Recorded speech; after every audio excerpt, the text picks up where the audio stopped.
continue. He can play c6, bishop g4, another very interesting solid setup.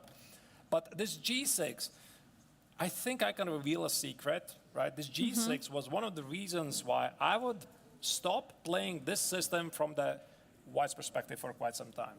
Because it's pretty annoying, because black wants to play bishop g7 and e7, e5 right away, right? So that's why here, after bishop g2, bishop g7, white needs to understand how is he going to meet this. Because if he doesn't react to what's happening in the center, after short castle, black plays e5 and has a rather satisfactory game. That's why most likely white has to play d4, and in that way also, as Artur say, playing this symmetrical Grunfeld, and that I believe what we have also in the game. So not Vincent decides to go for d4, not to allow that e4 move, and okay, d4 was played. So not here. Not here. Yes, I know, but that's right. why he went for d4. So d4 was played, and here black responded with c6. I don't like this move, you know, because quite recently, when was this? Like, a year ago, I managed to win a very nice game with the white color. I was playing in French league, and my opponent played c6. So I have a pretty fresh memory on this. Black is awaiting white to play c4, because then he can recapture on c4, and this is what happened in the game. And apparently, Vincent is very happy with this, so he went there. But what I played, I think it was short castle, knight f6, this very interesting idea, a4. a4, short castle, a5. Followed by bishop f4, and you know, a very tricky setup, giving white a solid edge. However, probably Vincent knows things better than me, right? Because he's right at 2700 level, so he decided, okay, no matter, right? You played c6, I don't care. You know, I'm gonna play c4. If you want to take on c4, so be it. And let's not forget, in case black takes on c4, what was happened in the game, after that, something like knight c3 and e4 push could be an idea. Of course, not immediately, but... b5, because after b5, a takes on b5 is going to be a problem. Here, you see, this is one of the typical problems of this long diagonal. And after, let's say, something like knight e5, knight e5, knight c3, black is simply not in time to defend this knight on d5, the pawn on b5. So once again, black needs to be quite careful not to fall into trouble while trying to hold on to the extra pawn. Yeah, absolutely. And probably one of the moves could be something like just simply castle, just not to try to stick to that pawn, because if you're playing a6, there always can be a5 pushes, so that's not what black wants to do. And how do you prepare against this threat? Maybe knight b7, castle, and then maybe at some moment you can push for b5. Yeah, but I'm not sure black really wants to keep this pawn, right? So white is trying to, white is trying to discourage black from playing b5.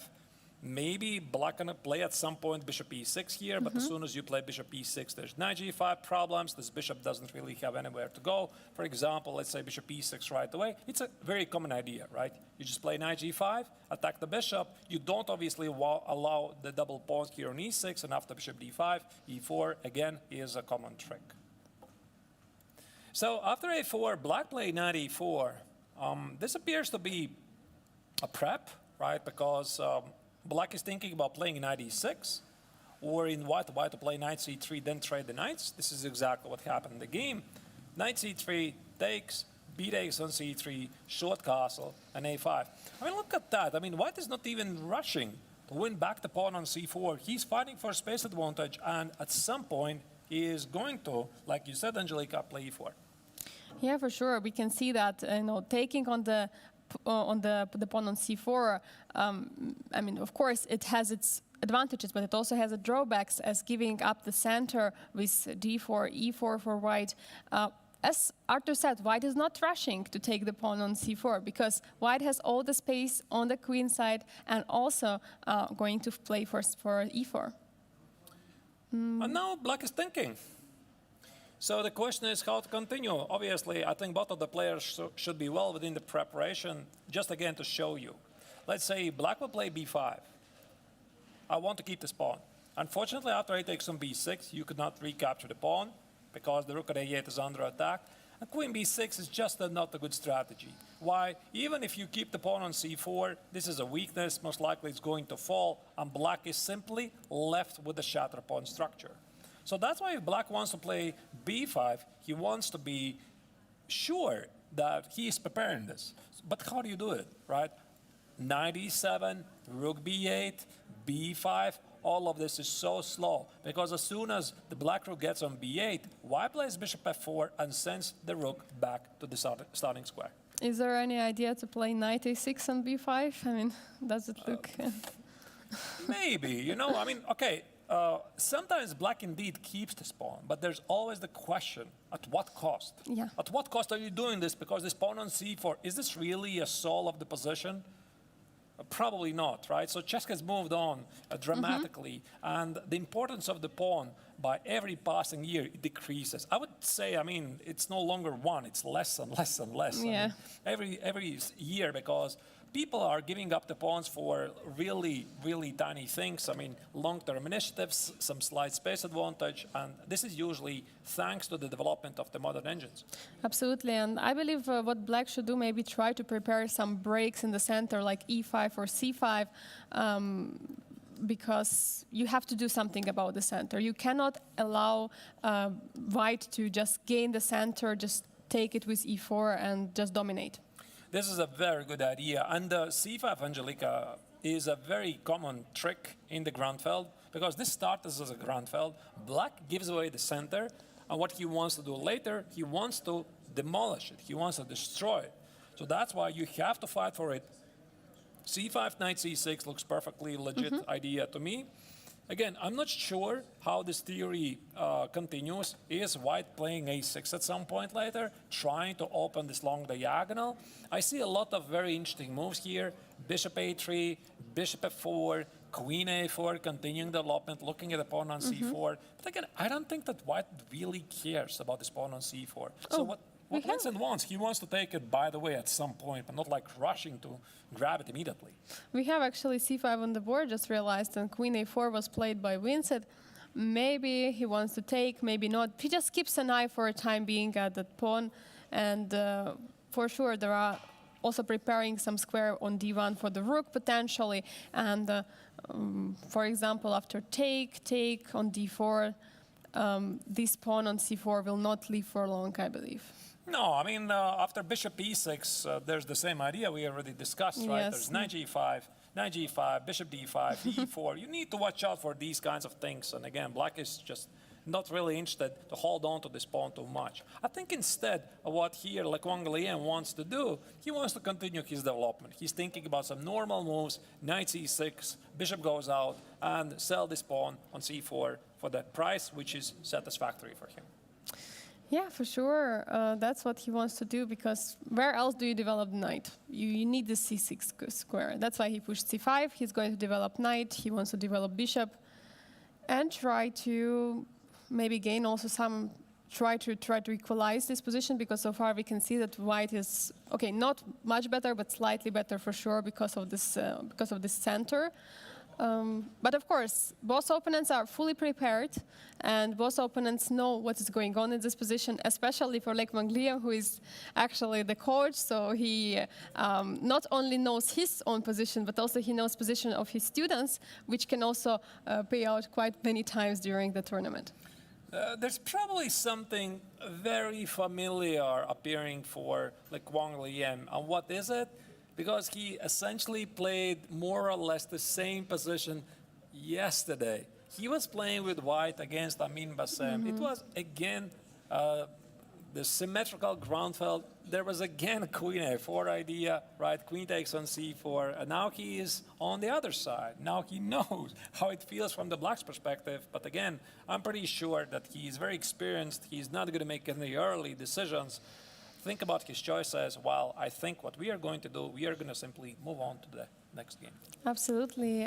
Let's move on. And we are having quite some other matchups to see.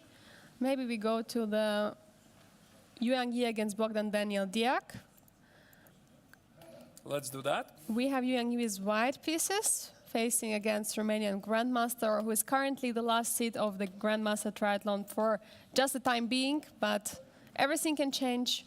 Everything will change, of course. The standings will not remain the same. Players are going to get points. And we are having the Nimzo Indian. I mean, Right, I see Chescom says Rogozin. Nimzo Indian defense Hubner variation. Okay, I mean, I didn't really know this is Hubner variation. Fine, Nimzo Indian, of course. Yes. It's very interesting. It can sometimes transpose from C4, knight C3. Yeah, knight C3 is a very aggressive approach because white wants to play E4 as quickly as possible. There's a number of choices for black. Bishop B4 is one of the most solid continuations. You are fighting for the center. You want to take on C3 at some point. Knight F3. But also there is a lot of theory behind. Of course, like basically amount. every move. Yeah, there's a lot of theory. So knight F3, D5, and in the which round was this? In the first round, it was this. Now it's Rogozin, and now in the first round, the Romanian Grandmaster played this with white against Wang Liam, exactly the same setup. And in that game, here the Romanian Grandmaster played himself Queen B3. This rather rare continuation, which kind of surprised his opponent, but in the end, he just got an equal position and then was mercilessly outplayed in endgame. So that's why here Yu Yanyi has different ideas and he plays a rather modest E3. Did he play Queen B3 or first A3 in Queen B3? Or it was another game? No, you're mixing up the game of Keimer. Sorry, yes. But I yeah, recall. apparently he likes this Queen B3 maneuver really Yes. much, but that is from the white's perspective. Right, Okay. so E3, C5, this is pretty standard stuff. I mean, obviously black has a number of choices here. Personally, myself, I prefer short castle, B6, bishop B7. But okay, I mean, C5 has been around forever, the classical setup. Black is fighting for the center. Bishop D3, now black takes on C4, underlining the fact that white just played bishop D3, thus effectively losing a tempo. Takes, knight C6, castles. You know, one thing, Angelika, which I would like to pinpoint here is that black is not rushing to play c takes on d4. And I believe there is a good reason here after knight c6 castle. Because after c takes, I don't think I've really seen a lot of the so-called IQP positions with a potential attack at the king side lately at the highest level. And mainly perhaps that is because engines really love these positions from the white's perspective, and usually it's so easy for white to start this attack at the king side. So this idea, of course, it's still there. It's been around forever. But black would like to not to do it for the moment, right? He is not willing to open the bishop on c1 so that it joins the action. And that's why white here plays a3, trying to ask black, what do you do with the bishop? And the bishop now goes to a5. And here we have white to move, and of course, if black would have taken on d4, it would basically leave the white with nothing, but with more developing queen d3, bishop g5, bishop remaneuvering to c2, attack on the king side. But now white has to think, what should be done?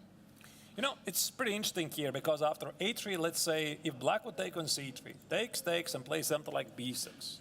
If, and that is big if white gets to play queen e2, e4, bishop e2, let's say establish himself a strong center backed by two bishops, black is almost strategically toast. I mean, this is just a very dangerous position. So that's why when you take on c3, this is a very responsible decision for black, and you want to make sure you know what you're doing.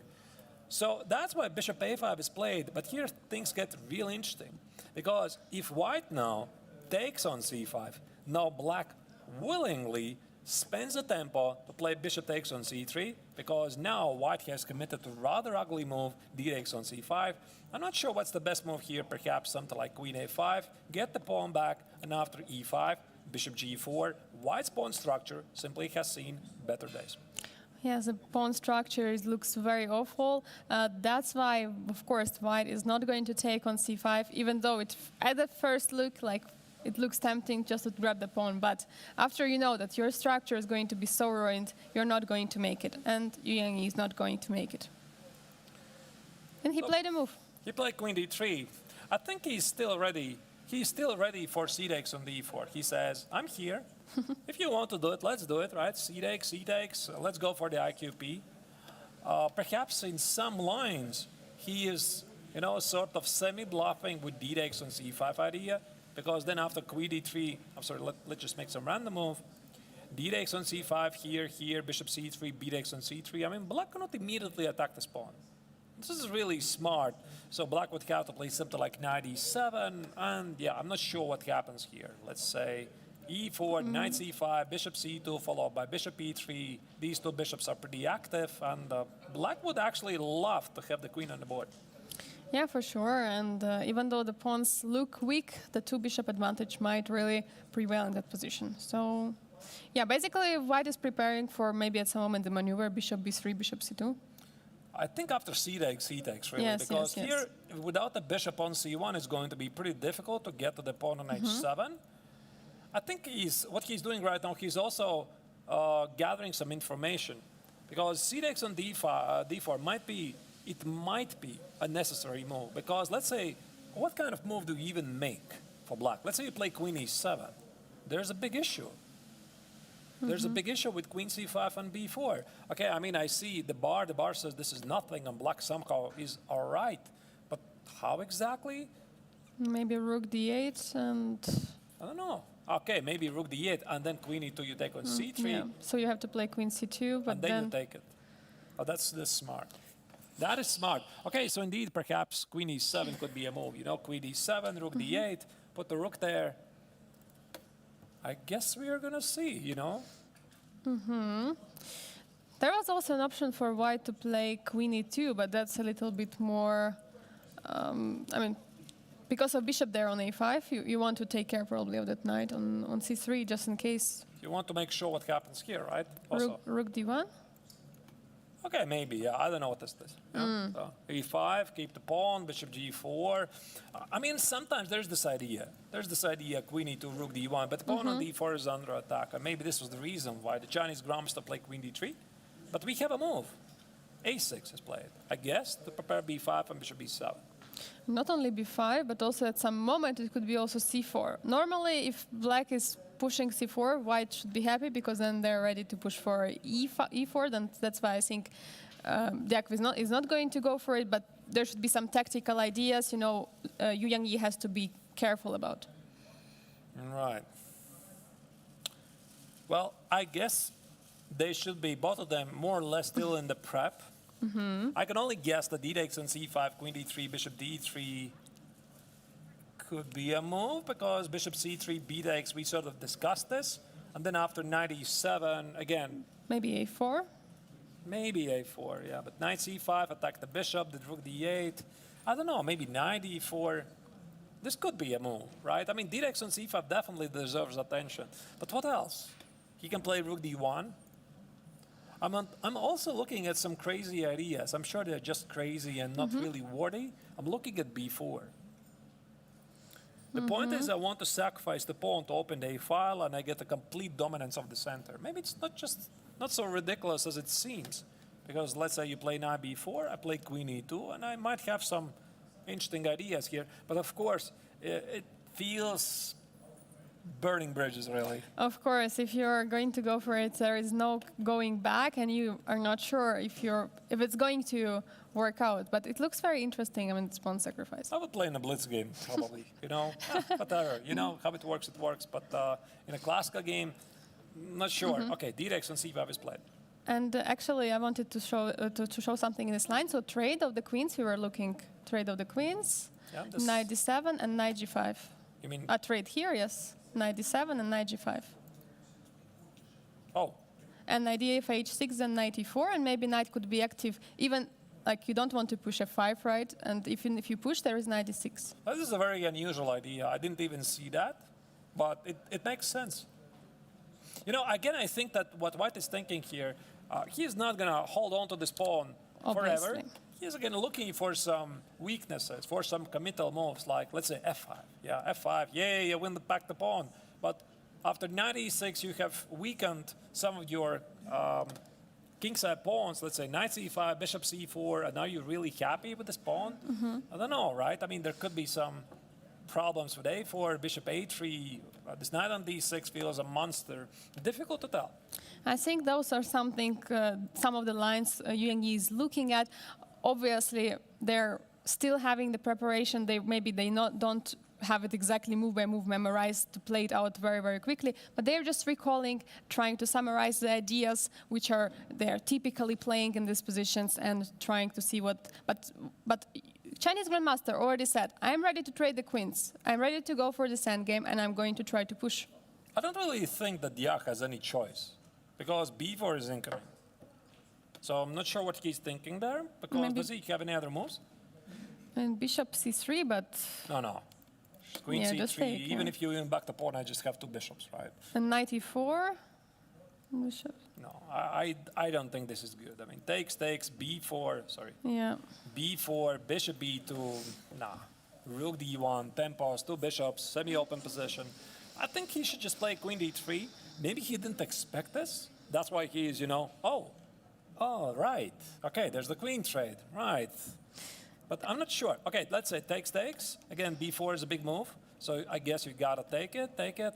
And I'm not so sure about this knight e7 move, Angelica. Maybe black can instead focus for development with something like e5, which again is a pretty common move. But the longer you play, the more difficult it might become for black to win this pawn back. Yeah, absolutely. And at some moment, black might have to spend some valuable time, while white will just going to stabilize with their pieces, activate them, and that is going to be already loose of so much time for black. I'm not sure how to properly evaluate this. So this bishop on c1 is not really great. a4, bishop a3 keeps the pawn, but at the expense of the bishop's career perspectives. If you play e4, you open one bishop, but you close the other bishop. Okay, maybe like this. And then, let's say black plays bishop, wherever it goes, on e6 or g4, I'm not really sure. Let's say here, bishop e3, something along the lines of rook d8, rook d1, bishop f3. Maybe we are going to see something like this in the game. So white keeps this pawn, but black has no real ways to win it back. And perhaps it doesn't really feel, because at the moment it's well blocked on c6. Yeah, absolutely. But b7 could be also a weak pawn, and two bishops might be really strong, but as well as two knights, because the position is not really opened, it's not really closed, so both sides are going to have chances. I also would like to say, let's go back to the position where Yu Yang has not yet played queen d3, because there was this idea to take on c5 there, but he didn't do it because there was no a6, and he plays queen d3. Yes, you trade, and that in this position. Wait, then he's not obliged to trade the queens. He takes, yes. Takes, and queen a5. Yes, exactly. So the difference here, it's actually a very interesting point. The difference here is that after bishop takes on c3, you can't recapture the queen. So yeah, here after b takes on c3, queen a5, queen c5, rook d8, e5, etc., black looks more or less all right. And that's why after this queen d3, a6, d takes on c5, that's the difference. You can't take on c3. You have to trade the queens, and then you have simply some issues to get this pawn back. Yeah, that's what we expect to see in a few moves. I mean, the question is, bishop c3 is the only move, right? You cannot, after the trade of the queens. I mean, you should trade the queens. I'm surprised. I'm really surprised, because how much time did Diak spend? He played a6. Okay, I don't see the timestamp. He played a6 rather quickly, right? Yes. It was something like a minute or 2 minutes or something like that. And now after d takes on c5, he is thinking longer than he should have. So the move d takes on c5 shouldn't have been a surprise. So he's either realizing something right now, perhaps he mixed up something, or he doesn't remember. It's a bit strange, right? Because, again, queen takes on d3 is the move which makes sense. Is there something even else? I don't see, right? I mean, b4 is a huge threat. It's a big move.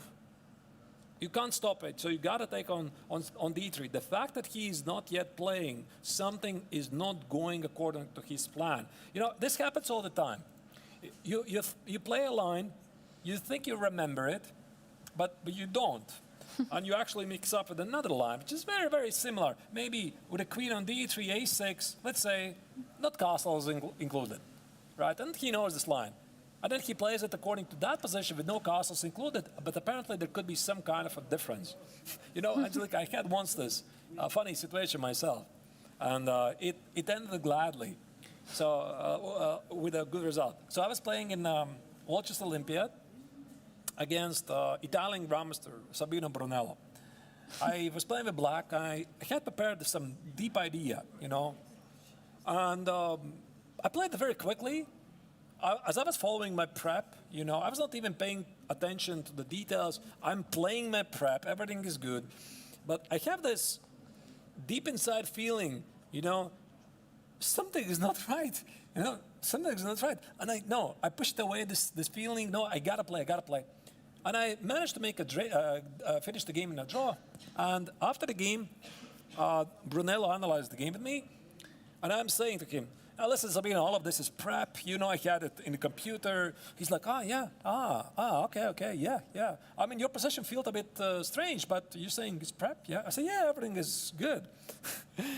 Then I went to the hotel, and I would check my file, completely wrong, because I simply mixed up this position with another position, and I was playing according to that preparation. And again, I was playing the game, I feel, wait, but it's a bit strange, right? I kind of, my gut instinct says something is not right about this position. So having a very good confidence in the line that you're playing, it is important, because sometimes it can save the game.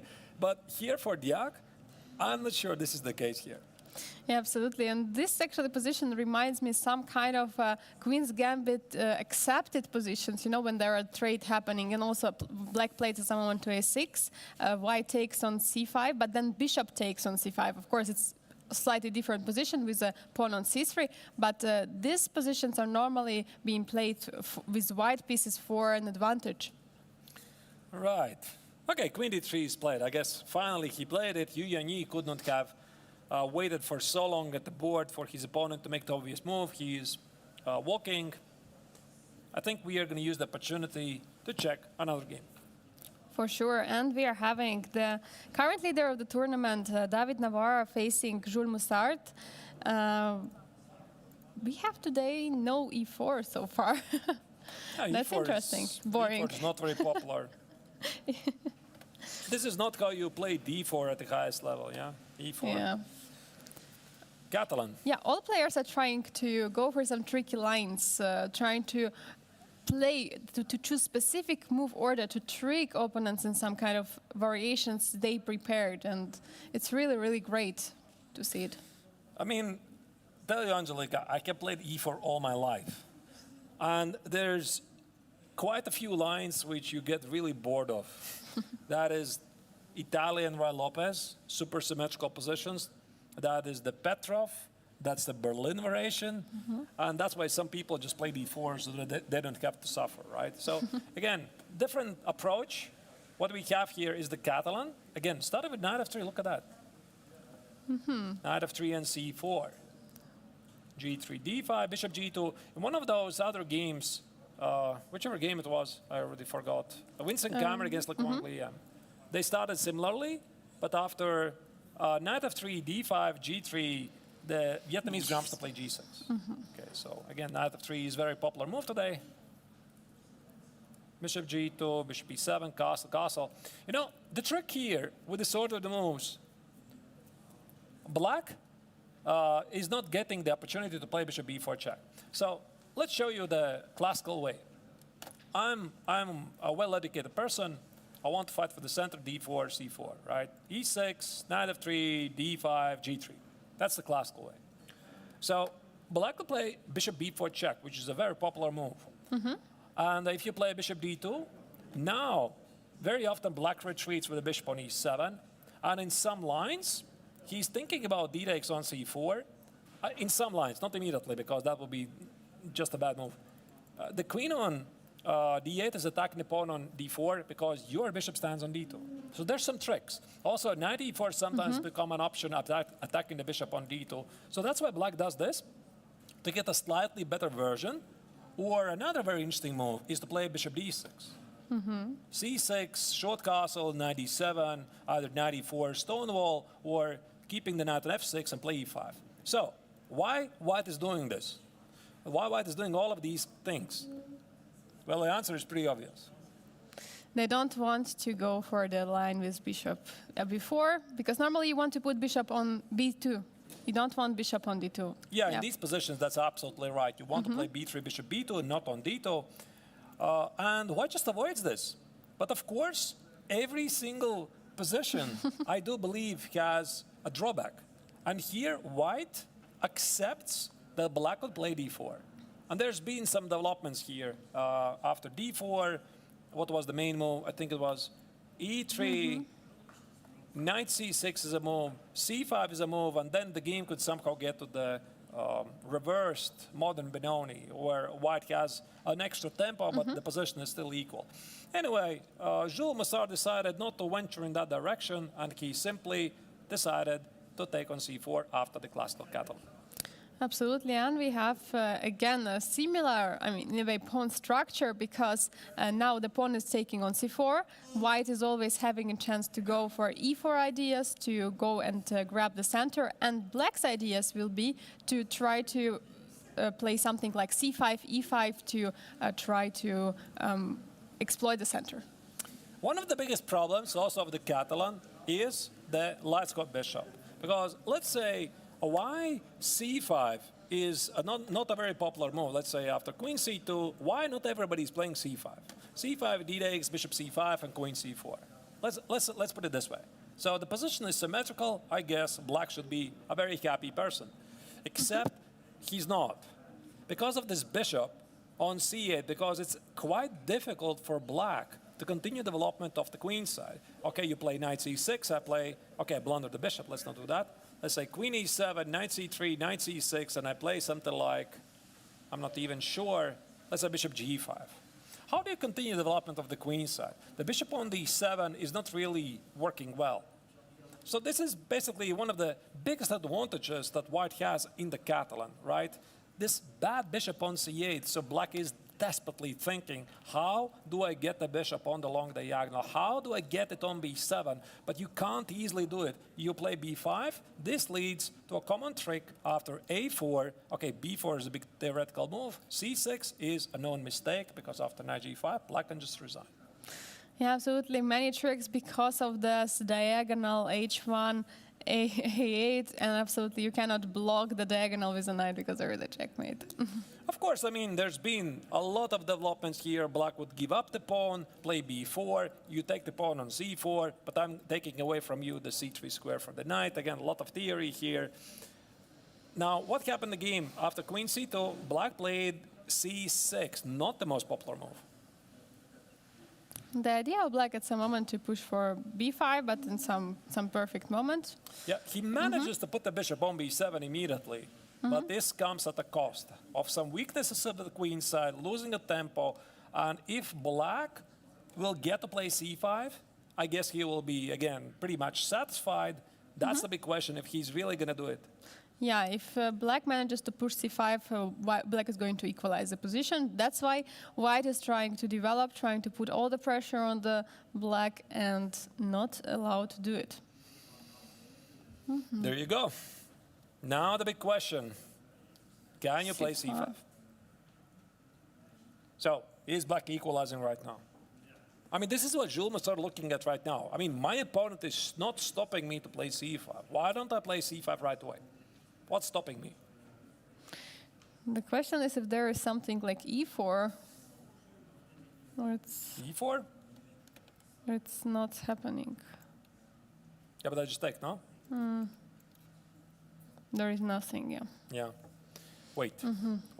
So, once again, c5. What happens if I just take, right? According to the theory of calculation, the first thing you want to check is the most obvious move. So, I want to take. Now, what happens? Nothing happens, I guess. Bishop takes? I guess bishop takes or knight takes. Attacking the pawn on f2 makes perfect sense. Black is happy. There's no immediate threats. So, c5 looks very logical. What about knight e5? This is, again, a very common move of the Catalan. You can't, I guess, really... Okay, let's check all the forcing moves. Knight e5, d takes on e5. The knight is under attack. If you take on g2, you need to calculate whatever happens after. E takes on f6, some craziness. If you play knight e5, again, you want to make sure you're evaluating the position correctly. You have to calculate precisely bishop d5, bishop g5, whatever happens after that. For example, takes, takes, takes, takes, and thank you for the pawn. So I don't really see what exactly black has for the pawn, although it's double. Then again, after knight e5, you have to calculate bishop takes on g2. There's intermezzo move, knight e7, another intermezzo move here, here, and another intermezzo move, right? I'm not really sure, maybe bishop c5, maybe d takes on c5, but you get the point. So if you play c5, knight e5, the question is, do you have a satisfactory continuation here? You can't maybe take it. Knight takes on e5 is not very clear. I guess maybe you could make some other move. Yeah, maybe just rook f d8, just... Right. And again, I could just take on d7. You have to take with the rook. And I could take on b7 perhaps. And you would have to take with what exactly? I could take it. You can't take with the bishop. The pawn is dropping. You have to take with the pawn. You know, I'm looking at this, and there's just one thought in my mind. I don't want to play c5, you know, because if I can't make it work, then I'm not very happy. So that's why Jules Massard is, you know, seriously looking at this. He sees most likely there's knight e5. You know, you can't play c5 and not even pay any attention to your opponent's response. Yeah, absolutely, and that's why it's very difficult to decide what you want to play next, because you so badly want to open the bishop on b7. You so badly want to do it, but you just have to find the right moment. And maybe Jules actually in this position has to play some preparation move, something like rook fd8, just before pushing c5. But also, by the way, white might be still willing to play knight e5 the next move. So even after rook d8, I mean, knight e5 is a move. And you got to have a very clear response to that. So I'm thinking, okay, what happens after h6? I include this move, you cannot play bishop h4, I'm trapping your bishop. If you play bishop f4, I guess now this idea of c5 is even better, right? Because your knight e5 idea is no longer significant, because the bishop on g5 here no longer is causing any problems on the diagonal. So that makes sense. However, after h6, with what do you recapture? Because if you take with the knight, I'll play one of the most typical moves, either knight b3 or knight e5, put the knight on e5, and what is this poor soul doing on b7? You're never going to play c5 now anymore. Yeah, basically, that's a tough decision right now. What do you want to go for? Yeah, in case of bishop takes, there is knight e4, and again, knight is controlling the important c5 square. Very unpleasant.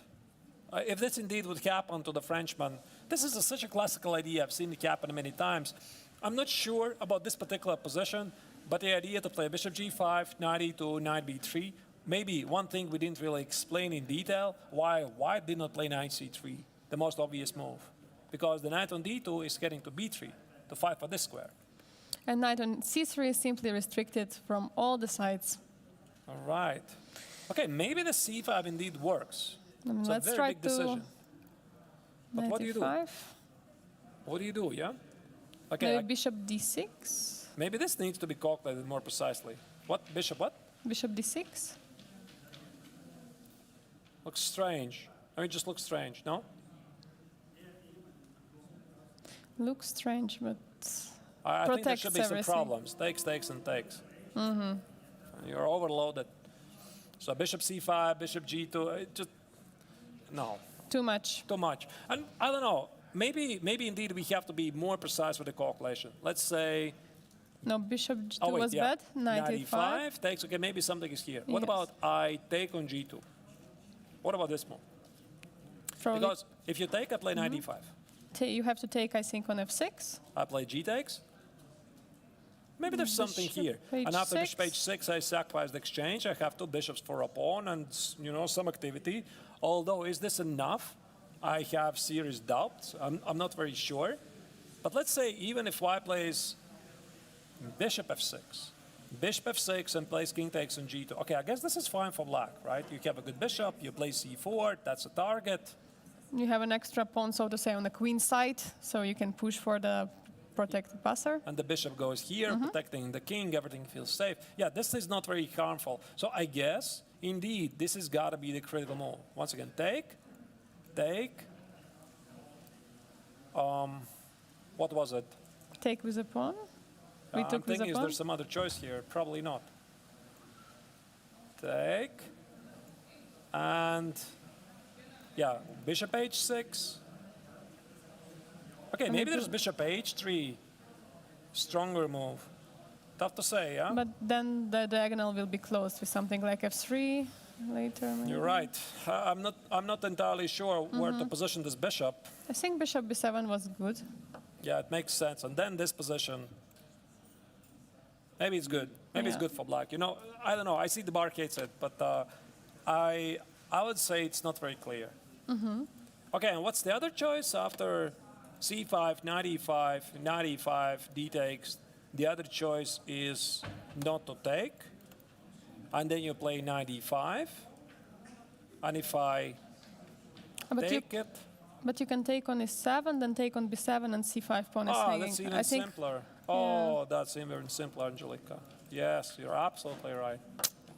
too many pieces are under attack and overloaded. That's the problem, yeah? So he must be looking at this position. He must be looking at knight e5, d takes on e5, bishop g2, takes, bishop h6.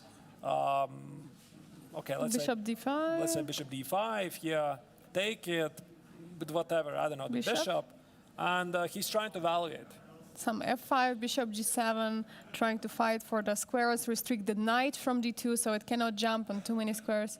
Yeah, it looks like something he's digging into. I'm not sure if he's going to do this, because if he goes here, I mean, the first game which jumps to my mind is how Arjun Narigaisi played in the rapid tournament against Navarra. Do you remember? So with black, he played very aggressive. He sacrificed a pawn, he sacrificed the second pawn, and Navarra just, you know, accepted everything, found some forcing moves, and it was such an easy game for the Czech Grandmaster. I think they're watching how they're playing against each other, the other games, and I don't think that Jules wants to, you know, burn too many bridges, and he wants to make sure that his choice is both dynamic and pragmatic. For sure, and especially when we had this interview with Vincent Keimer, he said, I was so lucky to win against, you know, David, and I just went for a simple position. So maybe that's what Jules is trying to look for, to find some simple position where there are no tactical ideas which Navarro could use and create maybe some other brilliancy in this tournament. Okay, maybe some other choice is this rook c8. Rook c8, rook d8, you said, right? But again, what do you do after knight e5? That's the big question. Yeah, knight e5 is move. Either you play c5 or not. So basically, you have to be ready for it at any time. I think he's going to go for it. You know, I think he's going to sacrifice the exchange, because I'm not seeing even any other serious alternatives. I mean, c5, either you play it or you don't. If you don't, h6 is sort of like a waste of time. Okay, what was it once again? You said rook d8, yeah? Okay, rook d8, knight e5. You cannot play c5. Oh, there's queen d4. Maybe it's like this, actually. No, we said knight b3. Here, knight b3. Knight b3? I think, yes. And now if c5, then knight, no. Again, Then you just can't play take. c5. Yeah. I think knight b3. Yeah. So again, after c5, it's going to be same knight. Is it knight e5 again? Or wait, maybe I just take it now. I could just take it, knight c5. There's some bishop f6 issues. Let's say, again, I'm not sure what's the right order. Takes. Could be knight c5. But again, this looks sort of okay. You know, yeah, maybe he does have a choice. So I like this rook d8 in this regard. But then again, he has to play c5 very quickly. So he knows the importance of c5. If he's not going to play c5, he is going to be in trouble. Yeah. He has to play c5 to equalize the position, but he has to find the right moment. So maybe while Jules Moussart is taking his time, we see that he's thinking for quite some time. We could check our fourth game we haven't looked at, and it's Bassem Amin against Arjun Narigaisi. All right. So here we are. What do we have here?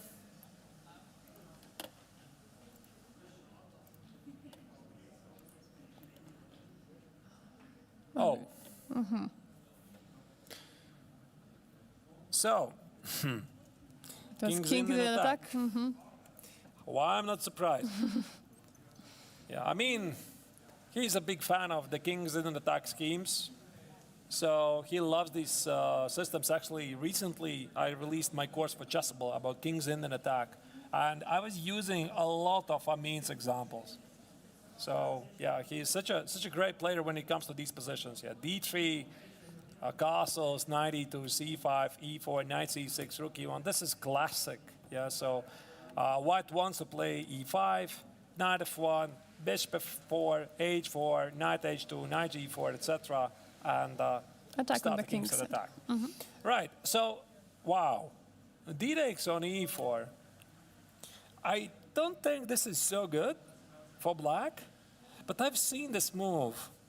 And recently I had the chance to talk with my Swedish colleague, Eric Blomqvist, who we are playing together in the Swedish league.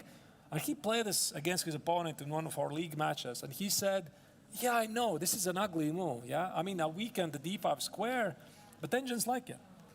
Engines like it, they support it, they say it's nothing. And maybe this is a thing, but this is a dangerous approach for black. For sure, and we know that white is going to play c3, so black's knight will never be able to get to d5, while actually white's knights are going to go for knight f1, knight e3, and then approaching the d5 or f5 square in some positions. That's right. So c3, this is where white takes care of the d4 square. White is thinking, white's ideal scenario, so to speak, is, let's say, put the knight on c4, bishop g5, kill the knight, put this knight on e3. The light's got bishop trade for this guy, either bishop f1 or bishop h3, and then eventually land the knight on d5 against a very bad bishop on e7. That's it. If this happens, white is having a huge advantage. But of course, it's easier said than done. Absolutely, and we see that Arjun is playing queen c7, h3. h3 is a bit... I guess the idea is to meet knight c4 with b5. Or maybe first rook d8, queen e2, b5, knight e3. Are you willing to take the pawn? I'm not sure, but I was thinking something like c4 or maybe even a6. I don't know. I don't think black should take the pawn on e4 in that position, yeah. h3 feels a bit slow. I'm not sure I like this move. Why is it doing this? Wait. Because once again, white is thinking how to occupy these squares. Maybe the Egyptian grandmaster found a reason why this h3 is necessary, but I don't understand immediately. What is it? Maybe he just for now wants to see what black is playing in the next move, so to see what is going to happen, and then it could be useful for some bishop development on e3 later. I'm not sure. I think what black wants to play is h6, bishop e6, because bishop e6 immediately jumps under knight g5. So h6 secures the g5 square, bishop e6, and then some sort of a b5, c4, bishop c5. Maybe b5, c4, knight e7, knight c5. Fight for this d3 square. So this is pretty common. I don't really understand how this h3 helps. So why don't you play something like queen e2, you know, protect the b5 square, think about knight c4. I would play knight f1. Knight f1. Yeah, but knight f1, you sort of lose control of the c4 square. That's what I don't like. I mean, c4 maybe even immediately. And then, I don't know. Okay, maybe it's still good, yeah? Bishop g5, trade the knight, play knight e3. It could be. It's just slightly mysterious. This move h3. All right, rook d8, now he plays queen e2. And knight h... But why? So I think his idea was to take away the g4 square so that there's knight h4, knight f5, and knight e3, trying to get to the d5 square, But once again, why do you need it? Because there is no bishop g4, and you don't want to play f3 to stop. Well, play bishop f3. Maybe he doesn't want to play bishop f3. I don't think he would mind really training the light square bishops. Okay, maybe bishop h3 somehow causing some issues. Knight f5, knight e3, knight e5. Okay, you know, if you're going to have an opportunity, we definitely can ask this question to the Egyptian grandmaster. I don't think we have had him for an interview. Not yet. Not yet. Yeah, because he unfortunately had a rough start in the classical. You know, yesterday I was talking with him, and I said, interview, are you feeling about this? He said, of course I could, but I lost second game in a row. So he was not really in the mood, but of course he's a very, very positive player. And we actually bumped into him in the evening at the restaurant. So he was there with his friends, having some fun, right? So everything is going to be fine with him. So. Yeah, absolutely. And as we remember, he also had a rough start on chess 960, and then he actually rehabilitated for the rapid event. So that's why you cannot leave the hopes away from him. Of course. So now knight h4 played, knight c4 is played. Well, I can tell you one thing for sure. If somebody knows these positions so well, it's Amin Bassem. He's probably the player who knows it among the best in the world. These kinds of setups. So he's thinking about this idea to occupy the d5 square. But then again, what do you do after b5, knight e3, and c4 immediately?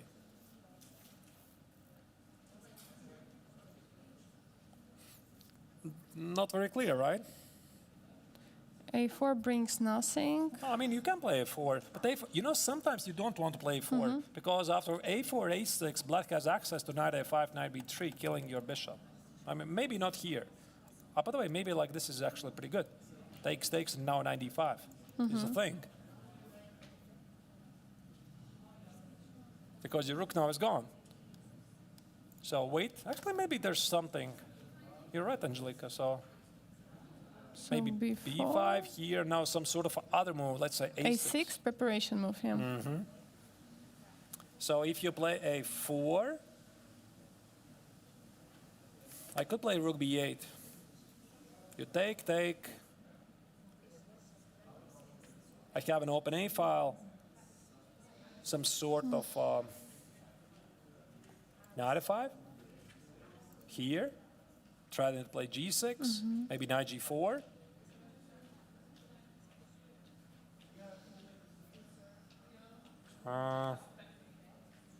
Maybe there's even some tactical ideas which I don't even see. Maybe something like knight e5. Sacrifice the pawn. Take. If you take it, I take on c6. If you take it, take the knight on f5. Some tricks, some queen g4, some bishop h6, I don't know. Just ideas, really. So it's a very easy system to play for white. Yeah, for sure. And you have to calculate all the attack which can be created by white on the king side. But also, white has to be clear about this b5 idea from black, b5, c4 at some moment. So that's why it's also not so easy for both sides. And we can see that both players are spending some time. But I see that Arjun Erigaisi has actually around 20 more minutes on the clock. I do suspect that these cameras are making a sound, Angelica. Because as soon as I zoomed out, I saw Amin was having a glimpse. What's going on there? We have to test this. We had a nice conspiracy idea yesterday. Okay, doesn't matter. So what do we have here? Knight c4. Arjun is still thinking about his choices. So what we could do perhaps right now that we have made a roundup of all the games, we are going to make a very, very short break. We'll be back in something like 5 minutes. So I hope you are enjoying the coverage so far and have a great day. Of course, today is the International Chess Day. Hope you are celebrating it. And we'll be seeing you in 5 minutes, coming back from Biel GMT tournament, round number 3. Take care.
We're back.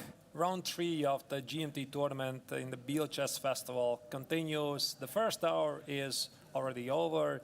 The opening phase has been played out. Your hosts are the same, Angelika Volkova, I'm Graham Stratonakshans, and we are going to have a pretty special guest at in a very short time frame. But in the meantime, I think, Angelika, what we're going to do, we are going back to the starting game and check one of the most important games of the round, which is Vincent Keimer against Le Quang Liem, because they're right now in the shared third place in the overall rankings. Absolutely, and we know that Le Quang Liem actually won the 2 games in classical portion of Grandmaster Triathlon in a row, which is not happens with every person. I mean, he's the only one actually for now to have 2 wins in a row after 1 year of a break from classical chess. It's quite amazing. I have not seen it coming, to be honest, especially seeing his slow start, in the chess 960 with these blunders and also in rapid. But he rehabilitated and he managed to score 2 wins in a row. This is incredible.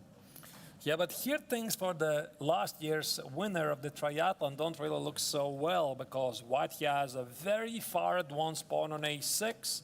The bishop on b7 is causing some issues. The pawn on c3 doesn't really look so great. So perhaps what we could do is go back and see how did they get here to this position.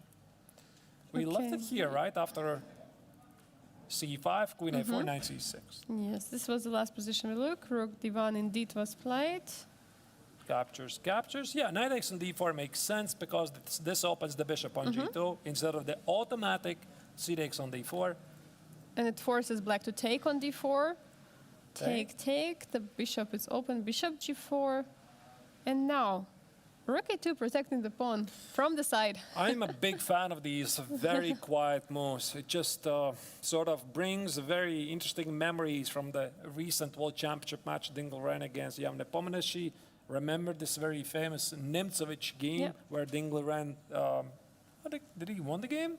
In the end, or it was a draw. I think it was a draw. It was a draw. Yeah, this rook a2 early maneuver. I like these very slow, careful moves, because the rook on a2 accomplishes 2 things at the same time. It protects the pawn on e2, and also there is no longer any potential pressure at the longest diagonal on the board. Yeah, absolutely. Fulfilling 2 tasks at the same time. And what black can do here? I mean, black has to put some pressure. Black has tried to protect the pawn on c4. Black has to remove the rook over there from a8. It's quite interesting that here Le Quang Liem didn't even try to defend the pawn on b7. He played rook c8, bishop b7, and rook c7. So what was wrong With queen? with protecting Queen c8, maybe? Queen c8. I mean, the problem is queen c7, there is bishop f4, and we don't want it. So queen Maybe even c8. queen b4. And it looks like the rook is a little bit stuck there on a8, don't you think so? Oh, by the way, a6 is also a move. a6, yeah. Yeah, a6 is also a move. Maybe this is actually difficult to protect. I have a question. What about rook b8, bishop b4? Because I thought if queen c4, then there is bishop no, bishop e6 doesn't work. e5, d takes, the Yeah. queen on d8 is not attacking the rook, because the queen on a4 protects it. You can't do it. Apparently he had no choice. It seems like he didn't, and he played rook c8. He sacrificed the pawn. Well, it's pretty dangerous, because I can definitely see the pawn on a6 becoming a monster, because it's already 2 squares from being promoted. If white gets to this pawn on a7, this is essentially an extra queen. So think about ideas like bishop e3, d5, and I take on a7. That's it. I mean, the pawn is going to roll forward. So all white needs to do is take care of the c4 pawn, which of course is strong, but not as strong as the pawn on a6. And also important to look out for some takes on d4. For now, of course, it's not possible, because there will be always, not e3, but there will be like rook a to d2 and other ideas to attack the bishop, and I think bishop is going to be gone. But generally, I mean, white just has to make sure that bishop d4 doesn't work. So, Well, c3. Maybe the idea is bishop e6 and rook c4. Then there is d5. Maybe just advance the pawn forward, right? I mean, your pawn is on the 6th rank, my pawn is on the 3rd rank, so we're equal. Bishop f4 was played. I guess it makes sense to bring the bishop in the game. Rook d7. And now black is not only threatening to win the pawn on d4, but also to play e5, right? Because now there's a double attack on this rook. So if Winston plays bishop f4, this means after rook d7, he has a response, and it already has been played, which is d5. He takes care of both threats at the same time. There's no longer the threat to win the pawn. There's no longer the threat to win the rook on d1. And if black ever plays something like e5, all you do is simply play bishop e3 and resume your own idea to get to the pawn on a7. You know, I love this bishop on b7. b7 is protecting the pawn on a6, pawn on d5, and as you said, bishop e3 and bishop e7 is such a huge threat. It's incredible. It just looks wrong for black. You know, I'm looking at this position. I try to understand where did even the Vietnamese top grandmaster played wrong, because, I mean, the position is extremely dangerous. A white's threat is very obvious. The pawn on c3 is not going anywhere. Maybe, you know, maybe black indeed, after bishop e3, he's going to play queen b8, right? But that's such a sad move to make. Yeah, absolutely. Very, very sad move. And I don't know. I mean, this pawn on c3, it might be something, but so far it looks that black's pieces are lacking so much space. It's not so hard. It's so hard to understand how. Maybe e6? Yeah, there could be always d6. You should always check it. And then e5. That's what I wanted to do. I But wanted to provoke you. Yeah, but bishop e3 and bishop on g4 is hanging. Bishop c5. By the way, yeah, the bishop on g4 is hanging. Yeah. This is something I didn't even see. I was thinking that, okay, you win the pawn on d6, I take the pawn on a7. The pawn on d5 is not really so important, but you're right. This bishop is also under attack. Yeah, that's why it's pretty tough for Vietnamese grandmaster. I'm not so sure what is he going to do right now. I mean, maybe he wants to prepare this e6 idea, but how do you prepare? Because if you remove the bishop, then there might be even e4 push, you know, if you just remove the bishop from there, like... Bishop f5, yeah, something like There's e4 is the E4. move. Maybe this is what you have to do. Play bishop f5, e4, and go back, you know. Actually, isn't there a threat to trap the bishop? f3 and e4? It goes to Or- h3. almost. Yeah. Maybe actually bishop h3 could be a move. To prepare e6. You know, I think that here black needs to act decisively. Things could turn really bad for him very quick if they have not already. And they're having a lot of time on the clock. Winston has all the reasons to be quite happy. So he looks confident. He likes his position. Maybe I can zoom in into him and see how he feels. Yeah, it feels like he's very confident. He understands it works out pretty well for him and that he can try to push even more here. I mean, he's for sure the one who's trying to convert this advantage into something more. And this pawn on a6, it could be really something for the endgame. And black also has a passer on c3, but it doesn't look so bad as the one on a6. Now it moved too far. Yeah. All right. So we see the German Grandmaster, the youngest participant of the Grandmaster Triathlon 2023. We see his impression. He looks very confident at the board. He's feeling, yeah. No, I think This he is- has every reason to be, you know, relaxed and confident about his position. And sometimes it brings some memories about some very high-level games of Magnus Carlsen. I recall, for example, I was recently going through some of the best games of Carlsen when he was still very young, and he played one of the early times against Ivanchuk, you know. So he played against Ivanchuk, he outplayed him, made some logical moves in the opening. Ivanchuk made some not very obvious mistakes, Carlsen easily won. And then in the notation, Carlsen would say, listen, I was so surprised, right? I was playing against such a chess legend, but somehow things got so easy. You make all the obvious moves. The opponent didn't really understand where he made a mistake. I just beat this guy, right? It's unbelievable. He's such a chess legend, and I made it look easy, right? So also for Vincent, right? I mean, he just made some pretty good moves, and now his position is very, very promising. Yeah, bishop f5 marks a mistake. Fine, I don't argue, but what was the better move here for black? It was pretty difficult to come up with a move already. Yeah, for sure. I mean, you want to push for e6, but you know that the bishop on g4 is standing on the way. You want to try to remove it, but it's very hard. I mean, I don't know if this bishop h3 was working, but I mean, you remove the bishop. The bishop cannot be trapped on h3. You want to play e6.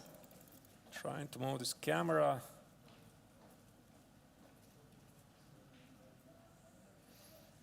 You see, he's twirling. What is it, a bishop or a pawn? Pawn. A pawn, yeah? And he just looked here. He just glanced into this direction. He just realized something.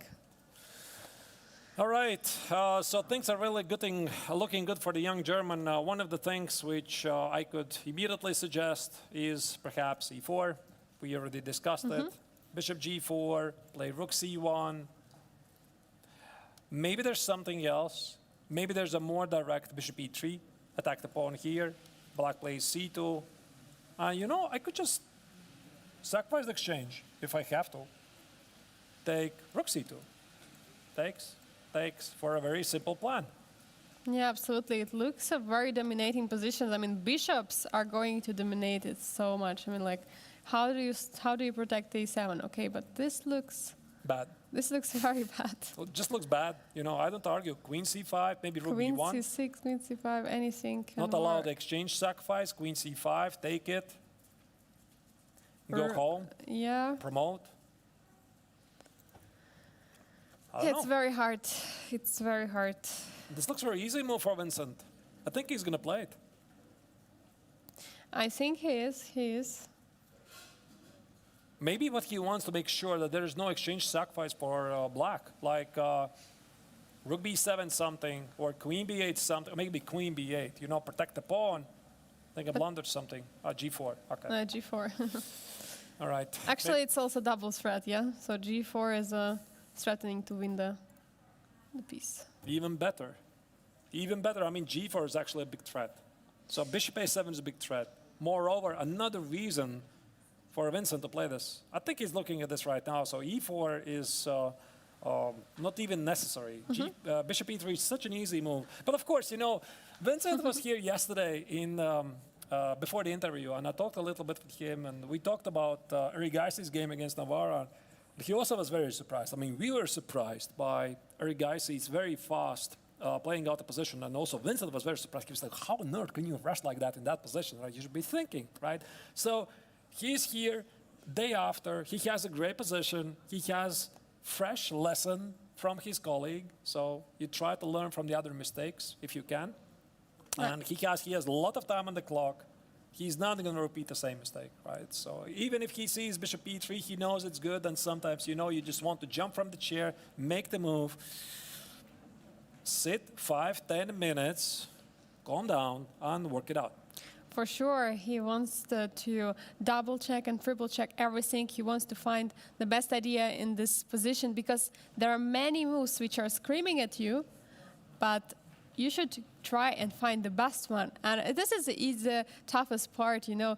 Sometimes the best move is an enemy to the good move, and when you're trying to look for the best move, sometimes you are just you know, losing too much time, or you're not trying to be solid, but you have to be precise, because sometimes the best move requires some exact lines after it.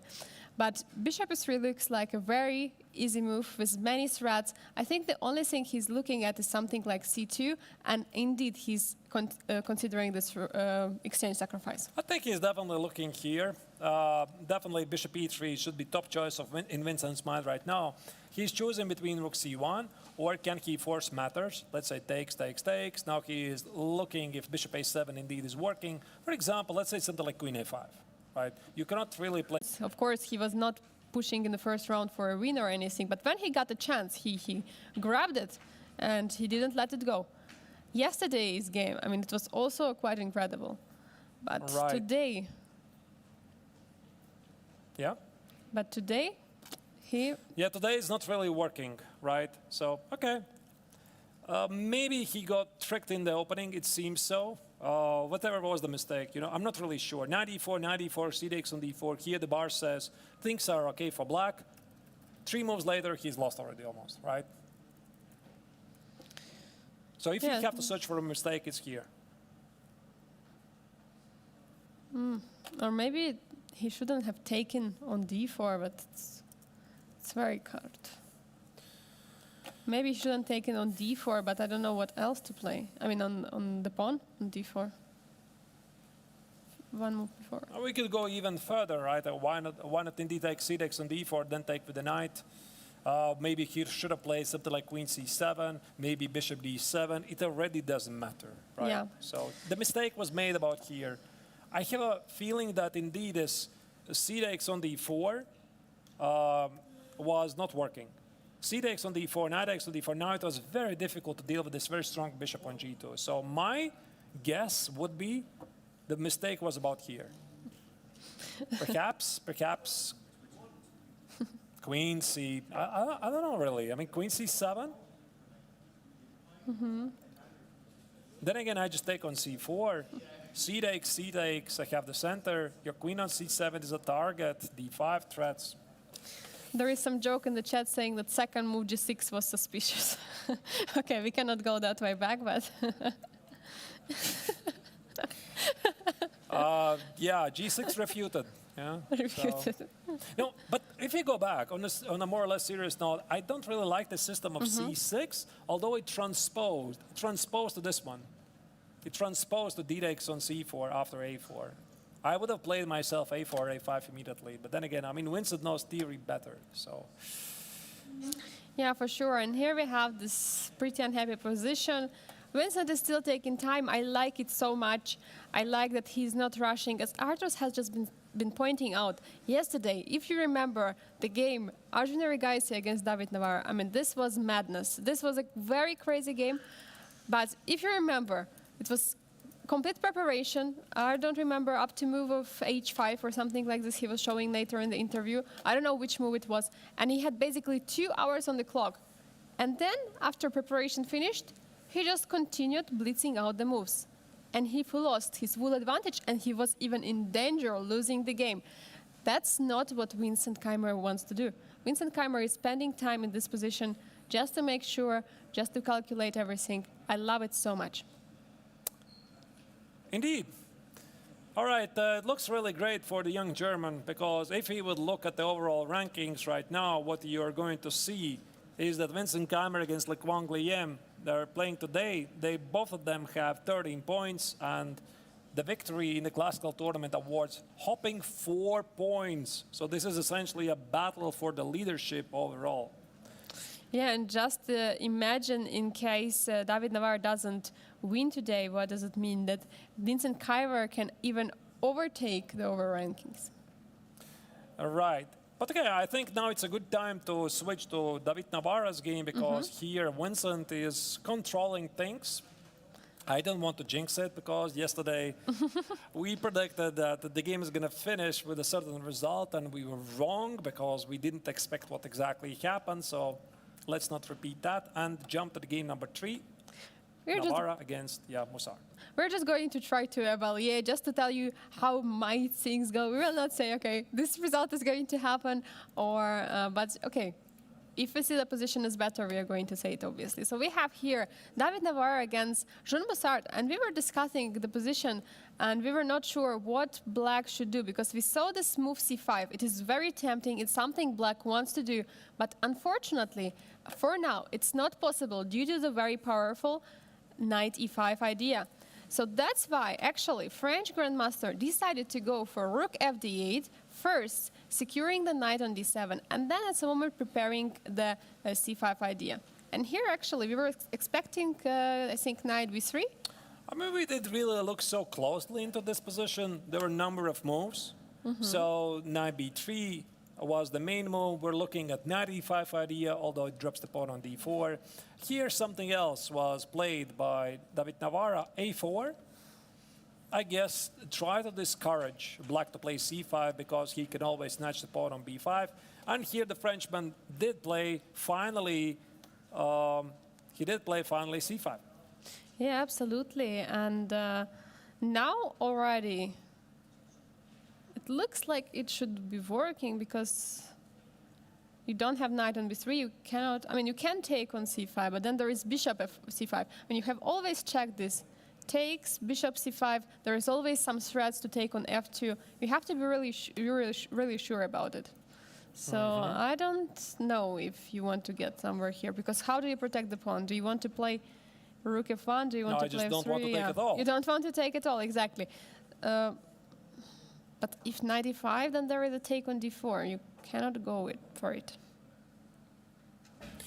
I think that a takes on b5 deserves attention very seriously because you played a4, you're opening the a file, why not continue with the same thought? And now David could play either queen b5 or c takes on d4. Let's say queen takes on b5. Makes more sense. And now actually you can play d takes on c5 because this bishop c5 doesn't come with a threat to take the pawn on f2.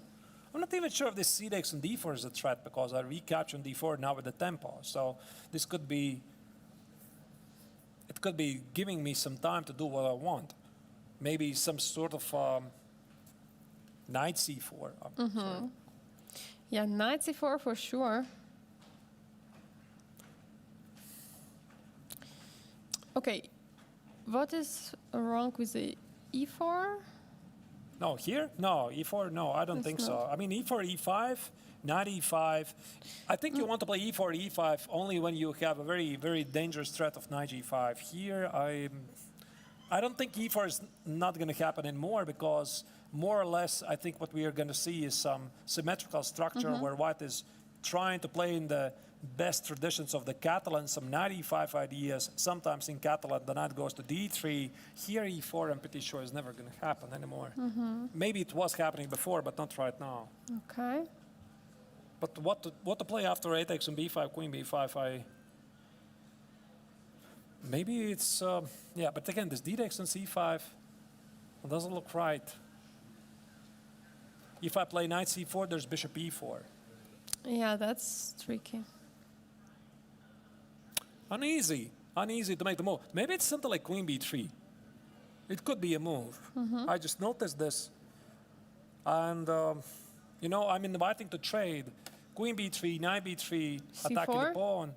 There's knight a5. Yeah. c4, knight a5, bishop d5. Now your e4 could be an idea somewhere, yeah? So, or probably still knight e5, use the c6 square in the Catalan. I think queen b3.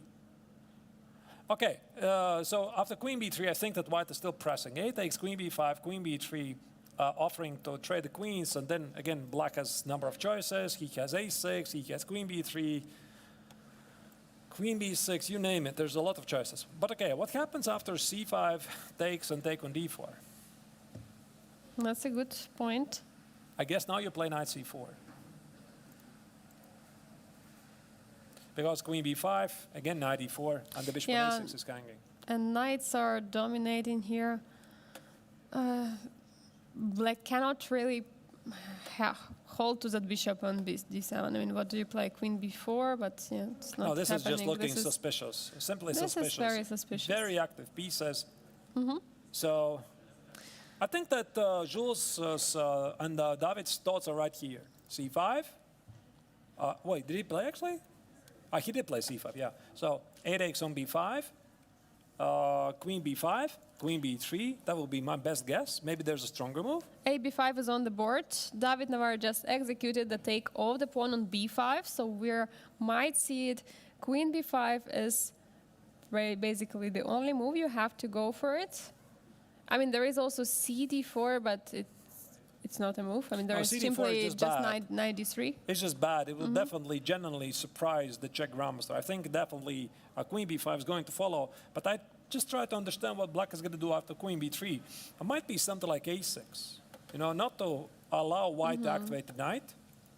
Also, if you want to trade the queens, now I open also my own a file. And maybe there's some knight e5 tricks here. I'm a bit too lazy to calculate this. Is it working? So again, knight e5 is such a common move. So again, we trade. Let's say if you take on e5, play knight e5, I guess this is simply a better pawn structure for white because I somehow want to put the knight on c4, f4, e4, maybe without e4, not sure. But you can just trade the queens and then play knight e4, knight d6. Yeah, also looks, although I don't want to fix black's pawn structure, but it could be an idea. And if black plays something like c takes on d4, very quickly I saw, oh wait, I blundered something. Takes, and knight e7. Okay, fine. Yeah. So, but my big idea here, I was looking for an execution of, let's say, queen b3, c takes on d4, knight c6, to get the knight on c6, which is one of the most important squares in the Catalan. So I can easily see this happening. Once again, a takes, queen b5, queen b3, a6, and knight e5. That would be my best guess, looking 3 minutes into this position. If I would spend more time, I would definitely find even more. Yeah, and we know how much time our players of the Grandmaster Triathlon or the Biel Chess Festival are looking into the position, and we know that they see this and they see much, much more. Many ideas. They just have to evaluate everything correctly. They have to find all underwater stones in any position and just go for the best option, they think. By the way, we got a word that Vincent did play bishop e3. I saw it earlier in the chat against Wang Liem. I mean, like I said, for Vincent, this was a piece of cake move because he did play d5 in the game against the Vietnamese Grandmaster to remove the bishop, attack the pawn on a7. So he was just, he is just too well educated, and he spends a little bit more time just to make sure he's not repeating some mistakes which were yesterday very nicely, unfortunately, shown by Erigassi. Okay, so maybe... Queen b3. No, let's just wait for the next move. I think queen b3 should be blitzed out. David is going to spend like 1 minute, maybe a little less. He expected queen b5. There's no surprise after with this move, so he is ready. What else could be a move here? Knight c4. Knight c4 could be a move, but I don't like this bishop e4. Queen b3 also sort of loosens up a black's control of the queen side. The white queen on c2 doesn't do much. What about queen a4? Queen a4.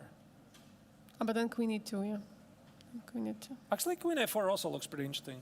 But then again, yeah, you give more resources for black. You give more resources on e2, because after queen a4, a6, it's the same. After queen a4, trade, there's extra resource. Knight b6.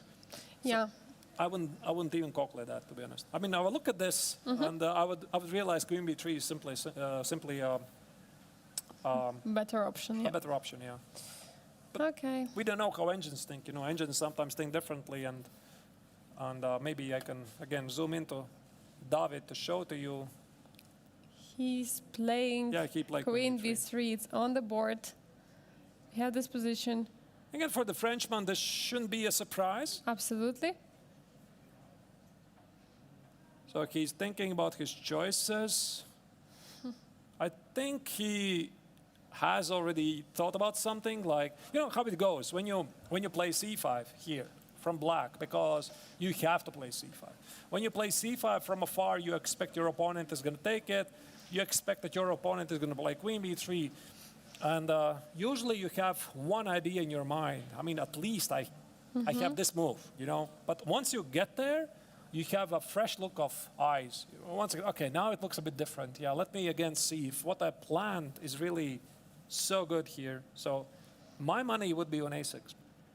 Yeah, absolutely. It looks very logical. Protecting the queen, not taking the queen yet by black, but trying to offer this opportunity for white. And yeah. But you're right. Let's continue to observe the games. I think we didn't check for some time Yu Yang against Bogdan Daniel Diak, because do we that. jumped to Board David number 2, yeah. Navarra. Yes, board number 2. And we see some development on the board. We see quite some development. Okay. We left it again some time ago when it appeared that the Romanian Grandmaster was he surprised with his d-takes on c5? Because he spent like 10 minutes for the only move queen x on d3. Bishop c3, knight a5. We were looking at knight d7. We decided it's too passive. Maybe it's indeed knight a5. But okay, rook b1 looks like a... I guess this is the idea, right? I mean, also knight b3, obviously. Knight b3. It's a fair point, yeah. So I thought maybe a rook. I mean, bishop c2 or rook. Knight e2. Knight Okay. e2, that's why it was Yeah. played, to stop your knight b3 threat. Knight e7 and c6. White gives up the pawn and says, you can have it, but it's going to cost you something. So after knight x on c6, this knight no longer is so active. If black would take with a pawn, well, I guess white would play something like a4, bishop a3, and just have 2 bishops. So knight x on c6 seems to be necessary. a4. White needs to activate the bishop on c1. Rook d8. Bishop e2 just in case removing the bishop from a potential x-ray. b6. Knight c4. And knight a5. Knight comes back to a5. That's interesting. It's like in the spirit of the Scheveningen, Angelika, right? Yes. In the Sicilian Scheveningen, which no longer is a thing today. I'm not sure what's the reason. Maybe it's the Keres attack, this g4, g5 idea. Maybe that's the reason why nobody plays Scheveningen today. Everybody has switched to the Snydorf of e7, e5.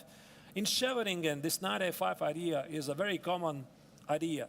So black willingly doubles the pawns at a file, almost like loses a pawn, but then he wants to use this open b file for something.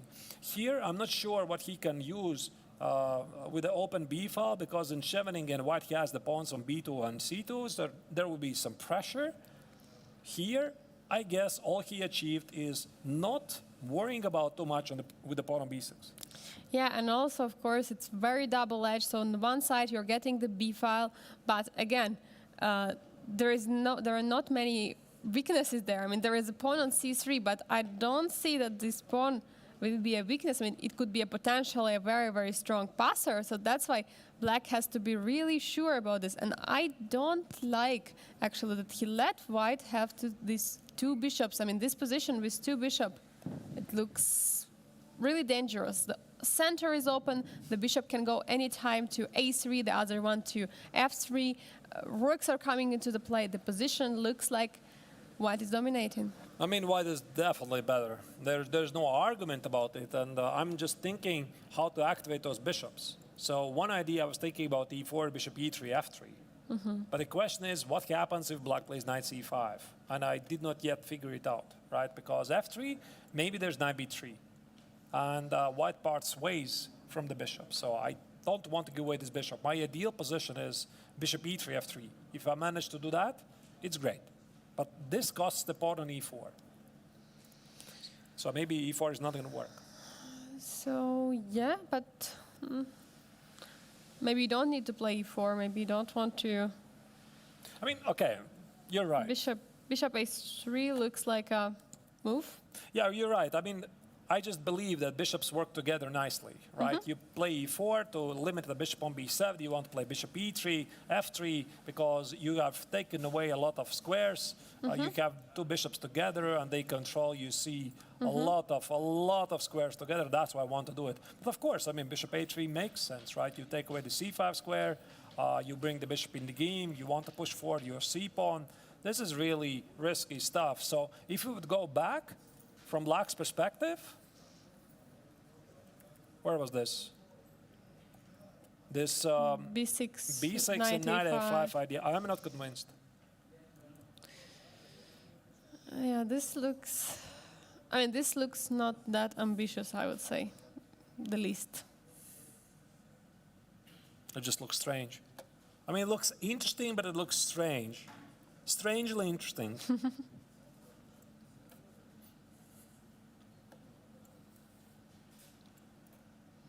But then trade and Oh, rook wait. b1. Yeah, there's some rook b1 issues. You can't even do that. There are quite some issues for black in the development. I mean, there is always something. A bishop Oh, it's c5, just- bishop f3, It's just not good. rook b1. It's just not good, really. I mean, again, white is going to play rook d1, bishop d6, c4, c5. Come on, stop me. You know what? I also think myself that in that position, before jumping knight to a5, black might have had an idea to play a5 and bishop a6, trying to trade the bishops. You know, it might have brought this weakness on b6. But what is happening with the bishop after the knight e5? The bishop is simply in the Fair castle. point. That's a very fair point, Angelique. But again, maybe there's some issues with bishop f3. So the point would be bishop b7, knight d6. I guess somehow tactically it doesn't work. Bishop a6, sacrifice, and rook c8. No? I missed something. There is bishop d7. Yes, you have to take. Wait, but is this so super obvious? Oh, rook d1 is knight e5. Because of the bishop on c1. Maybe this is what was This is missed. so deep. That's very deep. Otherwise, I mean, black is in trouble. I mean, this double attack, rook a7 would be a big issue. Bishop a3, bishop e7, that's a pin. Maybe he missed this from afar. I don't believe it, but I like this idea, a5. Because the bishop on c8 is not playing, and he did play b6 to bring the bishop in the game, seemingly. But no, apparently he played b6 to play knight a5. Yeah, absolutely. And I mean, it feels like bishop needs some air. Bishop needs to get out. Okay, bishop a6. It's such a great move. Let me play knight d6. Knight c5, I guess. And now there's no pressure on the pawn on b6. Here. Sorry. Bless you. So, I guess something like e5, bishop f5, or bishop e6 should be okay. All right. It seems that, yeah, this knight a5 was just a mistake. Let's call it what it is, right? It's very interesting, it's very original, but it was simply not necessary. I think after bishop a3, white keeps solid advantage. Yeah, for sure. And again, bishop on c8. Where is going to improve? I mean, there is pawn on e6, there is pawn on a6. It looks like bishop just wants to step at least one step somewhere to d7 or b7, but it's not possible in the near future. I'm just so worried for black's bishop. I will not hide that. Once again, here, what do you do? Bishop b7? I mean, bishop b7, yeah, maybe. I play. What about this? You play rook c8. I play c4. How difficult is this? So I just want to play rook d1, rook c1, c5. You play knight c5. Maybe I have difficulties to keep it. Let's say rook d1. f3, e4, e5. But also, I think we were looking at a similar position. Instead of bishop d6, we are looking at rook fd1, with the idea that there is not possible to play knight b6. Okay, you're right. Yeah, this might have been a bit Yeah. stronger. There's no And knight also, b6. and also bishop e7 could be a threat, right? Yeah, and if I Bishop play, e7, oh, very big threat, yeah? very big threat. Okay, then this doesn't look very convincing. So bishop b7, not so good. Knight b6 is bishop c5. White guy has a big advantage. Indeed.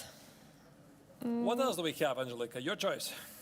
I think we would like to check the King's Indian attack of Egyptian Grandmaster Bassem Amin and the Okay. game against Sergeant Eric Icey. So let's see what development has happened here in the game.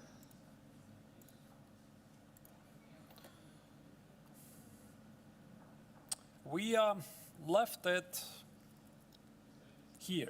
How about here?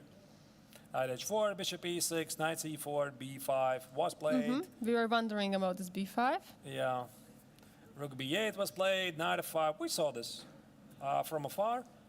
Bishop f8, queen f3. Sneak attack by the Egyptian grandmaster. Look at that. I mean, knight takes on h6 is a big threat, winning the knight on f6.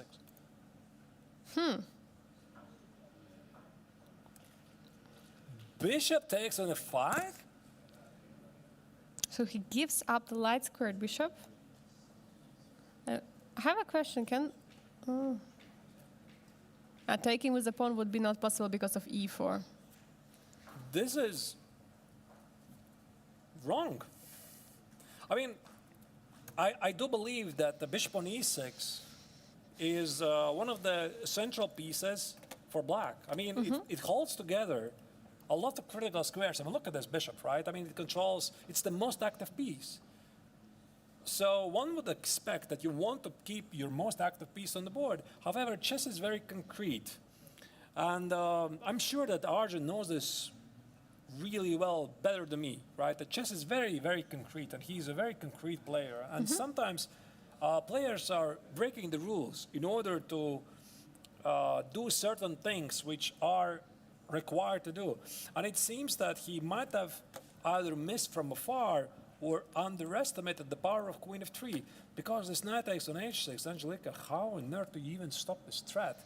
Because if you play king h7, I'm going to play knight takes on h6 anyway. Anyway, yeah, because there is a bishop standing on c1, and if you're taking, there is simply knight e5. That's a There's check. a queen, win of the queen. So you can't do that. How else Yeah. do you protect this pawn? Or maybe you have to G6, take. protect the knight. You have to protect the knight, but where do you Bishop. put it? I mean, knight e7, I jumped knight e5. Maybe bishop e7, but okay then. I mean, the No, bishop just- was just standing on Yes, e7. that's a So question, like- Here, it seems that this bishop f8 was inaccuracy, right? It allowed white to play this queen f3. And maybe Eric Gaisi had to be a little bit stubborn and go back. But you don't want to do this. So it seems that his position got clearly worse here at this moment. So bishop f8, queen f3, now he gives away the very important bishop. I'm not sure what he should have done.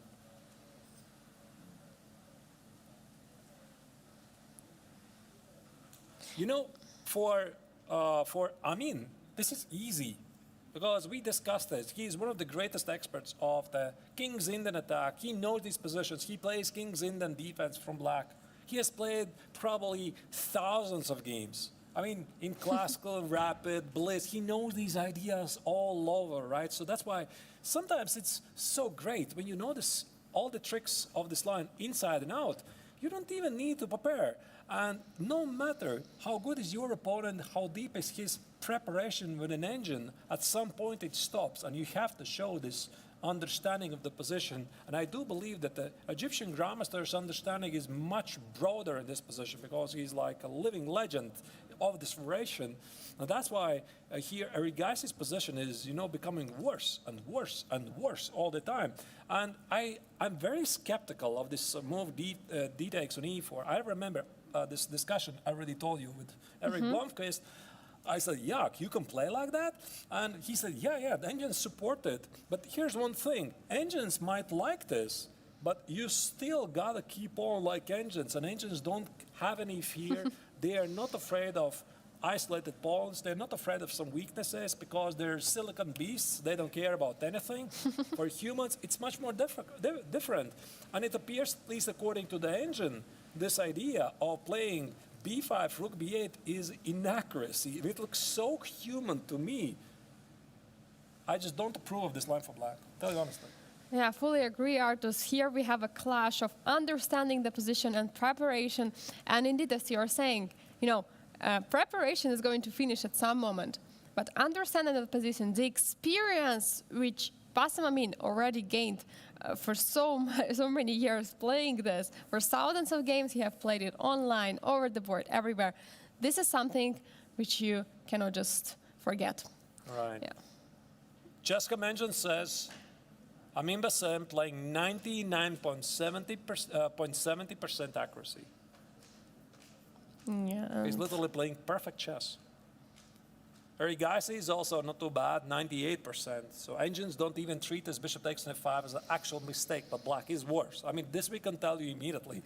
These light squares, they're going to remain. So think about a6, takes. I mean, I see a lot of easy ideas for white. What about h4, g4, g5, bishop h3, kingside attack, typical King's Indian attack for black. So what is black doing again at the queen side? b4, c4, nobody cares about the queen side. So perhaps c4, knight e7, knight c5, knight e3.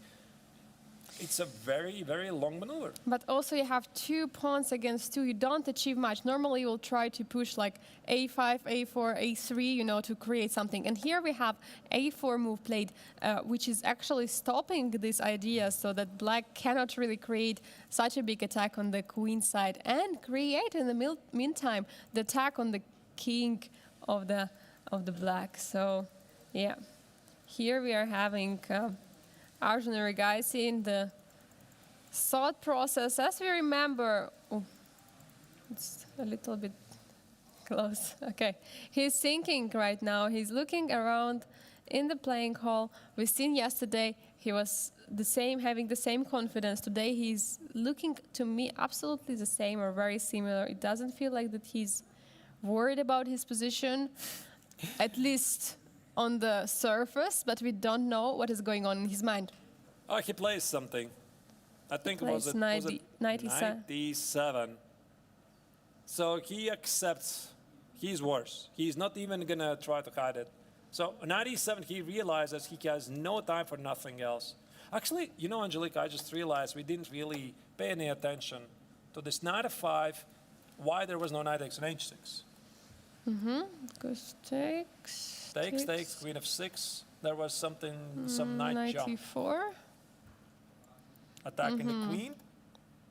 And fork. And a fork. Although even this position, you know, it's not super obvious to me. Queen h4, knight c2, bishop e3, knight a1, rook a1. There's a lot of light square weaknesses, you know, bring the bishop in the game.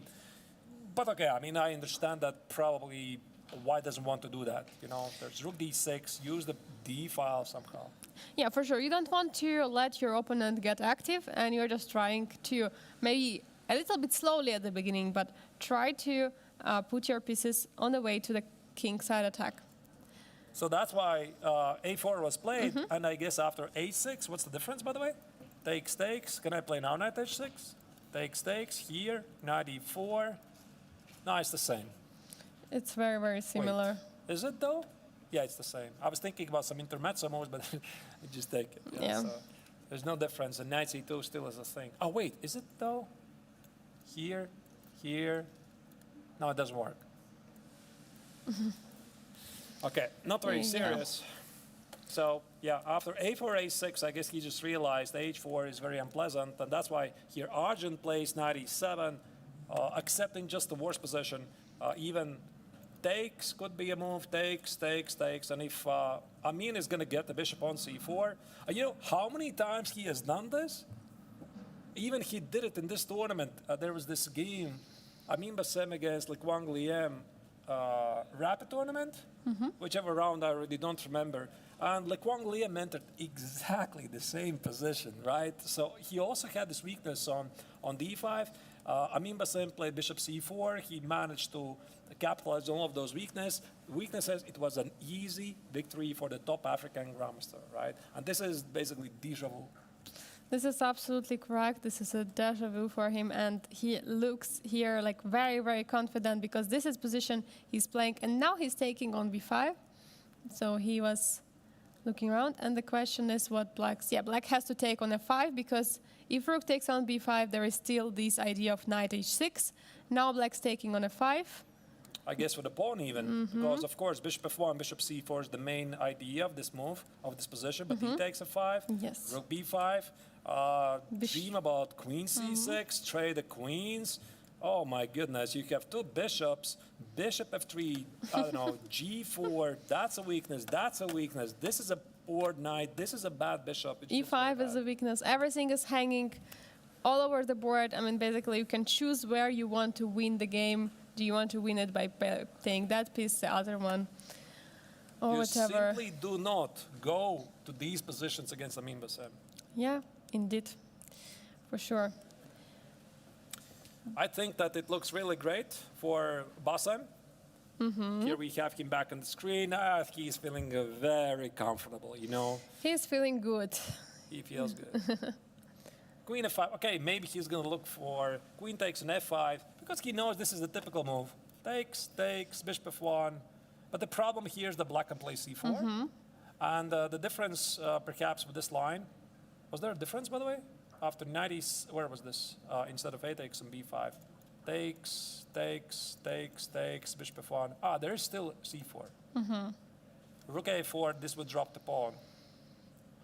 I guess he's going to try to compare, you know, after a takes on b5, knight f5, he's going to compare, like, give it 5 minutes. I mean, he has 55 minutes on the clock, so he's going to think 5 minutes. But then again, e takes on f5 looks so tempting opening the rook on e1, so I don't think he's going to spend more time than he should. While he's taking his time to see how he's going to take his knight, maybe we want to jump back to Vincent Keimer. Yes, I hear there's a lot of development in this Absolutely. very important game. Absolutely, there has been a lot of development. Basically, we were looking at this, we kind of predicted this. It took not so much time for German Grandmaster to find this idea, and here we are at the exchange sacrifice we were looking at earlier. I mean, we saw all of this already, right? So bishop f5, bishop e3, c2, of course, Vincent sacrificed an exchange. You have to take if you want to try to prove something. We also saw this, and now we proposed queen c5. Vincent is definitely seeing this move, but again, look at that, right? I mean, 54 minutes, he's rushing nowhere. Every single move he's going to make is going to be carefully compared, calculated, right? I mean, he's not going to rush. It's amazing, right? I mean, he's only 18 years old, right? Or is it this year 19? I don't remember. I think this year was becoming 19 years old. He is the most experienced participant, actually, despite the fact that he's the youngest player on the field. He's the most experienced player in the GMT because Vincent has come back to Biel for the 5th time. Can you believe that? Exactly. So this is quite incredible, and he loves Biel. He loves Biel Chess Festival. He loves the format. He is always very happy to be back here again. And this time with this time control, which is also, he shared with us, something special to him, but he also enjoys it very much. And especially, it's a great, great preparation for the World Cup. That's right. And in the, where was this, this introduction with the players opening ceremony, he was asked by you, right? Why are you coming, Vincent? Why are you doing this? Why are you playing in Biel so many times? And he said, I just like it. You know, I like Biel. I love coming here. I love the tournament system. This fact that you get to play so many games, in total 35 games in the span of almost 2 weeks, classical, rapid, blitz, chess 960. And Vincent comes from Mainz, Germany, which was back in the day from 2001, 2009. It was hosting the unofficial world championship for chess 960, right? So it's a German city of great chess tradition, and he just loves it. Yeah, absolutely. And we see he's not rushing. He's doing everything just right. He's dominating the position, but he's not rushing with any conclusions. He's not rushing with any moves. Queen a5 is a move which we expect in this position. There are also other moves like queen b3, protecting the bishop. Bishop a7 is a big threat. I mean, basically, there is like any move. You just have to protect the bishop. You just have to attack the pawn on a7, and you're going to push a pawn up to becoming a queen. The only danger to Vincent is that he's going to have 5 very good combinations, you know, that he's going to get confused.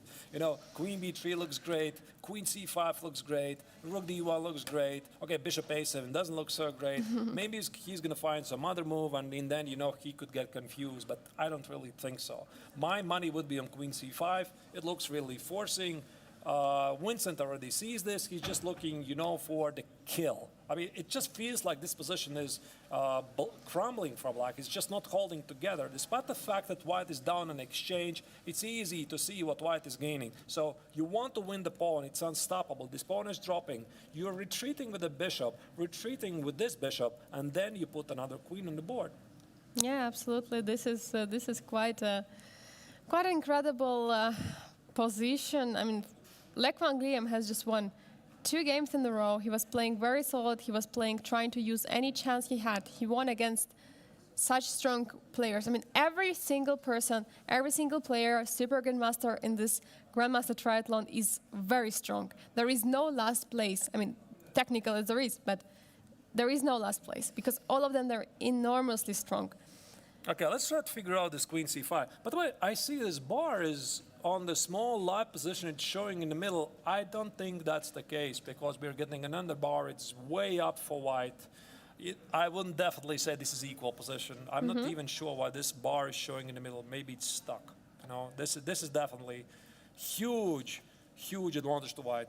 So don't pay attention to the bar. Yeah, don't pay attention to it. All right. What do you do if you are the reigning champion and you want to fight, obviously? So can you play? Oh wait, you can't even do that. You can't play queen a4. This bishop c6. I mean, this is queen d1. I forgot. It's Yeah, me too. I also was looking. My mistake. I also forgot. Queen a4 is a move. But you can play anything. Basically, you can play rook c1, rook b1. Yeah. Now what? Bishop c6 is a threat. What do you do? This is impossible. Impossible. Okay, so maybe you trade and try to enter this endgame down a pawn. Okay, I'm going to allow you to take on a7 so that you let me live for a while. But here's the thing. I mean, you don't have to allow it. White can say no. White can simply say no. The thing here is pawn on d5 is hanging. Rook d5. Oh, but then bishop rook d5. a7. Yeah, but the same. Bishop takes, and that's it. So, queen c5. What do you do? Maybe. I mean, it's so hard. Maybe the order of the moves is very important here, but okay, let me cheat. What the dear Silicon Beast is saying. Queen a2? What is that? Yeah. I take on a7. So, queen e2, this pawn doesn't matter. I play rook c1. Okay, now engine says you're lost. Yeah, so, okay, I mean, okay, it's lost. It's simply lost for black. Yeah. I mean, we are not seeing it. I decided to consult the engine. Engine also says, no, that's it. Engine also doesn't know what to do. I'm sure Lech van Guillem is also in the deep thought trying to understand how he can get out. But I think the answer is with Vincent's preparation, with Vincent's way of thinking, and also with experience of his colleague yesterday, he understands that he might not survive this. Because he knows he is going to come here for an interview if he will be, if he'll have some rush decisions, and I will ask Vincent, why did you do this? Did you learn nothing from yesterday's game of Erigaisi? Maybe that's why he's spending there 10 minutes so that I'm not bothering him with this question. All right, Yeah, let's move on. Let's select another game. Okay, another game. We have, I believe, David Navarra, current leader against Jules Moussard. Board number 3. Let's see what happened there. Okay. It looks quite peaceful. So the Frenchman has solved all of his opening problems, so it would seem. Let's see what happened after the c5. So he traded and played bishop d5. He did not play a6, we're discussing. He took on b3. I did not see bishop d5 from afar. Nothing better to do. Oh, my apologies. So, so knight c5, bishop c5. If white wants to do something, you got to land the knight on c6. Bishop g2, intermezzo move, rook d8, king g2, rook d5, forcing matters. Okay, put the knight on d3. Beautiful position for the Catalan. I mean, it's equal, but of course this game can continue for a long time because black might experience some issues with the plan. Okay, rook c1 makes sense, so activate the rook. But white is thinking also about rook c4, rook h4. And if this king is going to go to e7, rook c4, rook h4 could become a really big problem, because if you play h5 with knight f4 or even g4, white could establish himself an outside pass pawn. So I'm not convinced that engines are saying, I see the bar 0.08 equality. If somebody is pressing here, it's definitely Navarra, although objectively the position is equal, but this is a position where only white can push for something. Just recalls me slightly the position Lech van Liam managed to win against Bogdan Daniel Diak. There was also the double pawns. But of course here king is on g2, king is protecting all the pieces on the king side. I mean, there is not much black could do. I guess both players are going to agree on a draw in some moment, but we're not going to say anything about the result. We're not going to put any conclusions because anything can happen again. We are playing chess. We don't know. Anything can happen. 24th move right now. Still 16 more moves to make till the second time control. We will see what they're going to play. It could be really interesting here because in the end, Angelika, I have a feeling that black will have to do nothing. You know, so that he doesn't ruin his position, he is going to have to do nothing. So, for example, let's say he could play f5, whatever, rook c4, king g7, let's say white plays king f3, and just basically do nothing. Do not move anything. Play king g6, king f6, king g7, and just stand and ask white, where exactly lies your plan? If this is going to happen, then I think he is going to hold it. In case he's going to try to be ambitious, like f5, e5, e4, go for some activity, this could create some weaknesses. But you know, I do believe that Musar is too good to make this mistake. He played a Catalan, he played for equality, he's playing against a tournament leader, he has managed to equalize. He perfectly knows the character of this position, that if somebody can play on this position, it's white. So he is not going to make, at least I think so, he's not going to make any unnecessary weaknesses. Yeah, because actually basically two last games, he was the one who could have continued and trying to press somehow, trying to create something. Of course, it was an equal position, but he could have continued, but he decided to agree on a draw. This could be something similar, but in the opposite position for him. He would be the one side who would gladly agree on a draw. I think there was a draw for Angelika. Yes, I did. I think I saw it. I think I saw there was a verbal draw offer to Navarra, because immediately Navarra also, you know, there's this notation. When your opponent offers a draw, you're supposed to put equal mark in the score sheet. Not everybody does it, but you're doing for your own reference.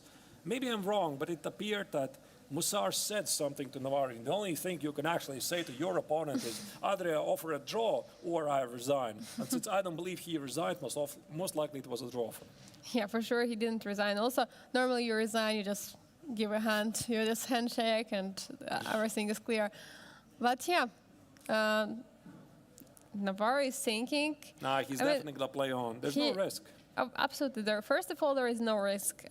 Second, just playing for almost 2.5 hours, and that's not such a long time. I mean, he understands he can play on position very, very safely, and yeah, this is what might happen. I mean, both of them are on the same page. They know it should be normally a draw. Then again, white is not risking anything, and perhaps this is if this indeed was a draw offer, I think it was. Then it's a psychological game, because he's like, listen, I know this should be a draw. I'm giving you this message. I know this is a draw, and I'm not going to do anything. You know, I'm just going to sit on the stand. So what are you going to do? So he says, I know this is a draw. Do we really want to waste the next 1-2 hours in order to, you know, just to prolong the game?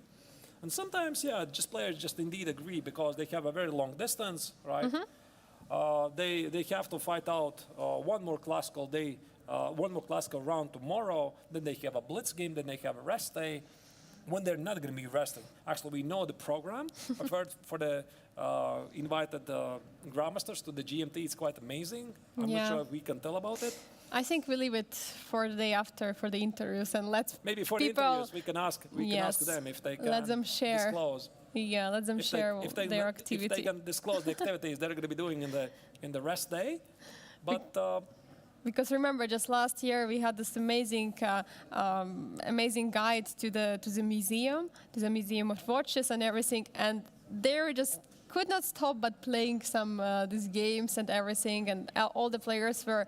Even though they are all opponents, they are playing in one tournament, every single of them is an opponent to another. They understand it, but in that rest day, they were just simply the people who are gathering together to have some fun, and that was really nice. that's right. But again, I mean, the tournament system kind of doesn't encourage agreed early draws because it's 4 points for the victory and 1.5 for a draw. So that's why you want to take chances, and I do believe that Navarra is going to play on, but you never know, really. For sure, you never know. I mean, at how he's thinking here, it looks like he's just trying to regather his ideas. What can he do? And you know, there's also one more thing that Black has a bishop here against the knight, and with that, Black can say, okay, I will always be able to protect. I most likely cannot lose this position. But of course, Navarro understands he has to try to go on because there are 4 points to fight for. Right. Let's move on to the game of Yu Yanyi, right? Yu Yanyi, yes. Yeah, we this haven't is a game checked. we haven't seen for a while. And actually, Black managed to develop the bishop all the way to c6. I'm really surprised about this, but I'm really surprised that Black managed it. Let's see how. So Knight a5, this strange move we didn't really like. Bishop b7, bishop a3. this is position we were discussing. Here we were looking that knight b6 was not possible, but he played bishop c6. We didn't look at this move. Bishop c6 is logical. Perfectly normal move. Bishop d6, I think that Yu Yanyi is trying to do this idea we discussed, c4, c5. Knight b6, of course, attack the pawn on a4, makes perfect sense. Bishop c7. Now the pawn on a4 is protected. Knight c4. Bishop e2. And knight b2. By the way, I can confirm that this small board is stuck. Just a second, maybe I can. Oh, no. For some reason, it's showing different evaluation. I don't understand why. But okay. All right, the bar is slightly wrong again. It appears to be stuck. White is better. White has two bishops, a strong pawn on c3, which is marching forward. These double pawns, I'm not sure what they do. But the big question is, of course, what happens with the pawn on a4? Yeah, that's a big question because you want to try to protect it, and how do you do it? Maybe take, maybe don't protect it. Take, and play this position. I think we're going to have a very short break because I guess we are going to have a special guest with us here in the studio. All right.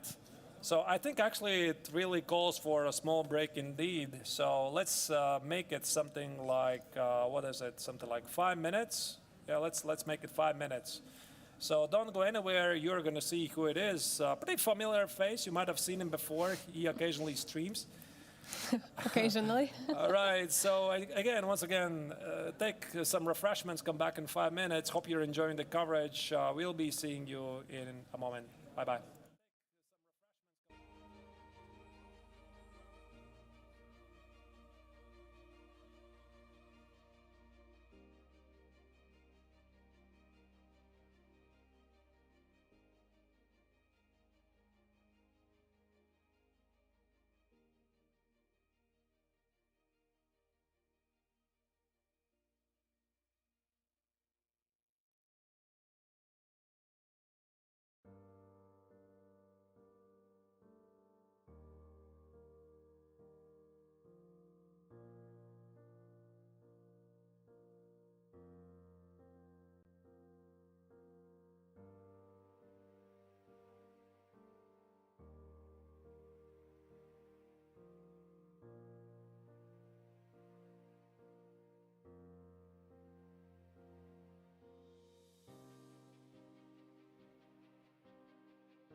Hello back there, viewers. Biel Chess Festival is continuing, and we have a very special guest here with us in the studio. That is one of the most famous YouTubers, Eric Rosen. Hello, Eric. Good to be here. Thanks so much for having me. Right, absolutely. We are thrilled to have you here. Eric is playing in the MTO tournament in parallel, and we thought it definitely would be very interesting for everybody to see Eric in action, perhaps ask some questions in the chat. But Eric, first maybe you could tell a little bit yourself. How comes you decided to play in Biel? Is this a part of a larger tourney across Europe?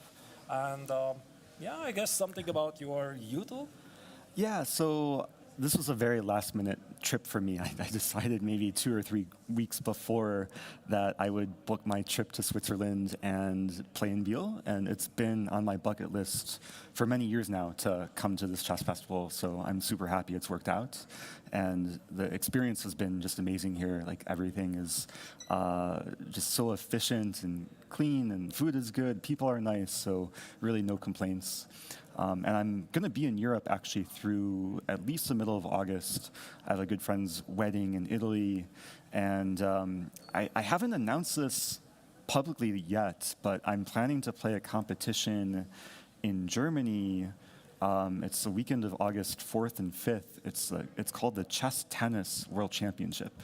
Wow. And it's like a hybrid format of chess and tennis, similar to chess and chess boxing, but maybe a bit less violent. So I'm hoping to get ready for that as well. Right. I mean, I recently saw it made quite big headlines that Roger Federer was making some exhibition match with Tony. I saw that. Yeah. It Is was this part related of. somehow?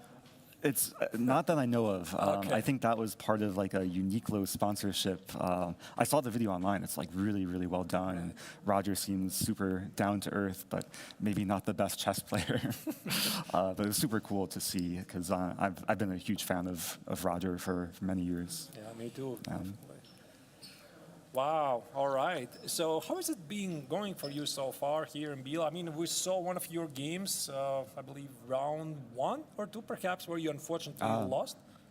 Oh, I didn't realize you were maybe checking out my games, but yeah, round 1 I drew, round 2 I lost, so it was not the best start for me. I don't like to make excuses, but I think I was still overcoming some jet lag, and the first 2 rounds I played like very underrated juniors, especially my second round game that I lost. I had a good position, and my opponent found like some amazing resources to come back from what seemed like a very difficult position to just crush me. And it was a very humbling experience because my opponent, I think, was 13 or 14, so not even half my age, and still just outplaying me. But I've been having fun despite even not having the best start, and I did manage to come back with a win yesterday and a win today. Well, and of course we saw that you already won your game today, right? I believe that you could show it perhaps in a moment. We could go through it, but before, I guess, again, I would like to invite everyone to ask some questions to Eric, because that's a unique opportunity for you to get some inside information from Eric. Now you saw, he just announced it here in Biel, by the way, that he is having this unique project, this chess tennis tournament. Perhaps, I don't know, you could tell to everybody, how did it start? I mean, maybe it's a common knowledge, really. How did it start? How do you decide to become a Twitch streamer? So obviously you have a big Twitch channel, you have a YouTube channel. Sure. I'm myself a small-time streamer. I know how much time, how much energy it takes. I know that probably every streamer a couple of times has already almost quit streaming and then came back. How was it with you? Yeah, I mean, there's a lot of different factors to streaming, between actually presenting the content and then learning all the technical aspects on the back end with just Twitch and YouTube, and learning the software and video. But I guess it started for me, I was just giving online lessons a lot and working with a lot of students online. And at some point, I wanted to share my knowledge with a larger audience. And I started in 2017 after graduating from Webster University. And my degree was in interactive digital media, which encompasses like video, photography, web design, a lot of skills that kind of combine well with chess content creation. Right. So like once I started, I just really got into it. And I think the most difficult part for me was actually putting myself in front of the camera early on. Like I was definitely not comfortable speaking to a large audience. Like when there would be maybe 10 or 15 people watching, I would get nervous. But over time, the audience grew, and I just really enjoy playing online, sharing my thoughts, teaching kind of the next generation of chess players. And yeah, I've been doing it very consistently for the last about 5 years.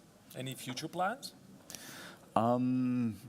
That's a great question. I'm kind of these days I'm taking it like month by month, trying to figure out how my travel fits into my streaming schedule and content schedule.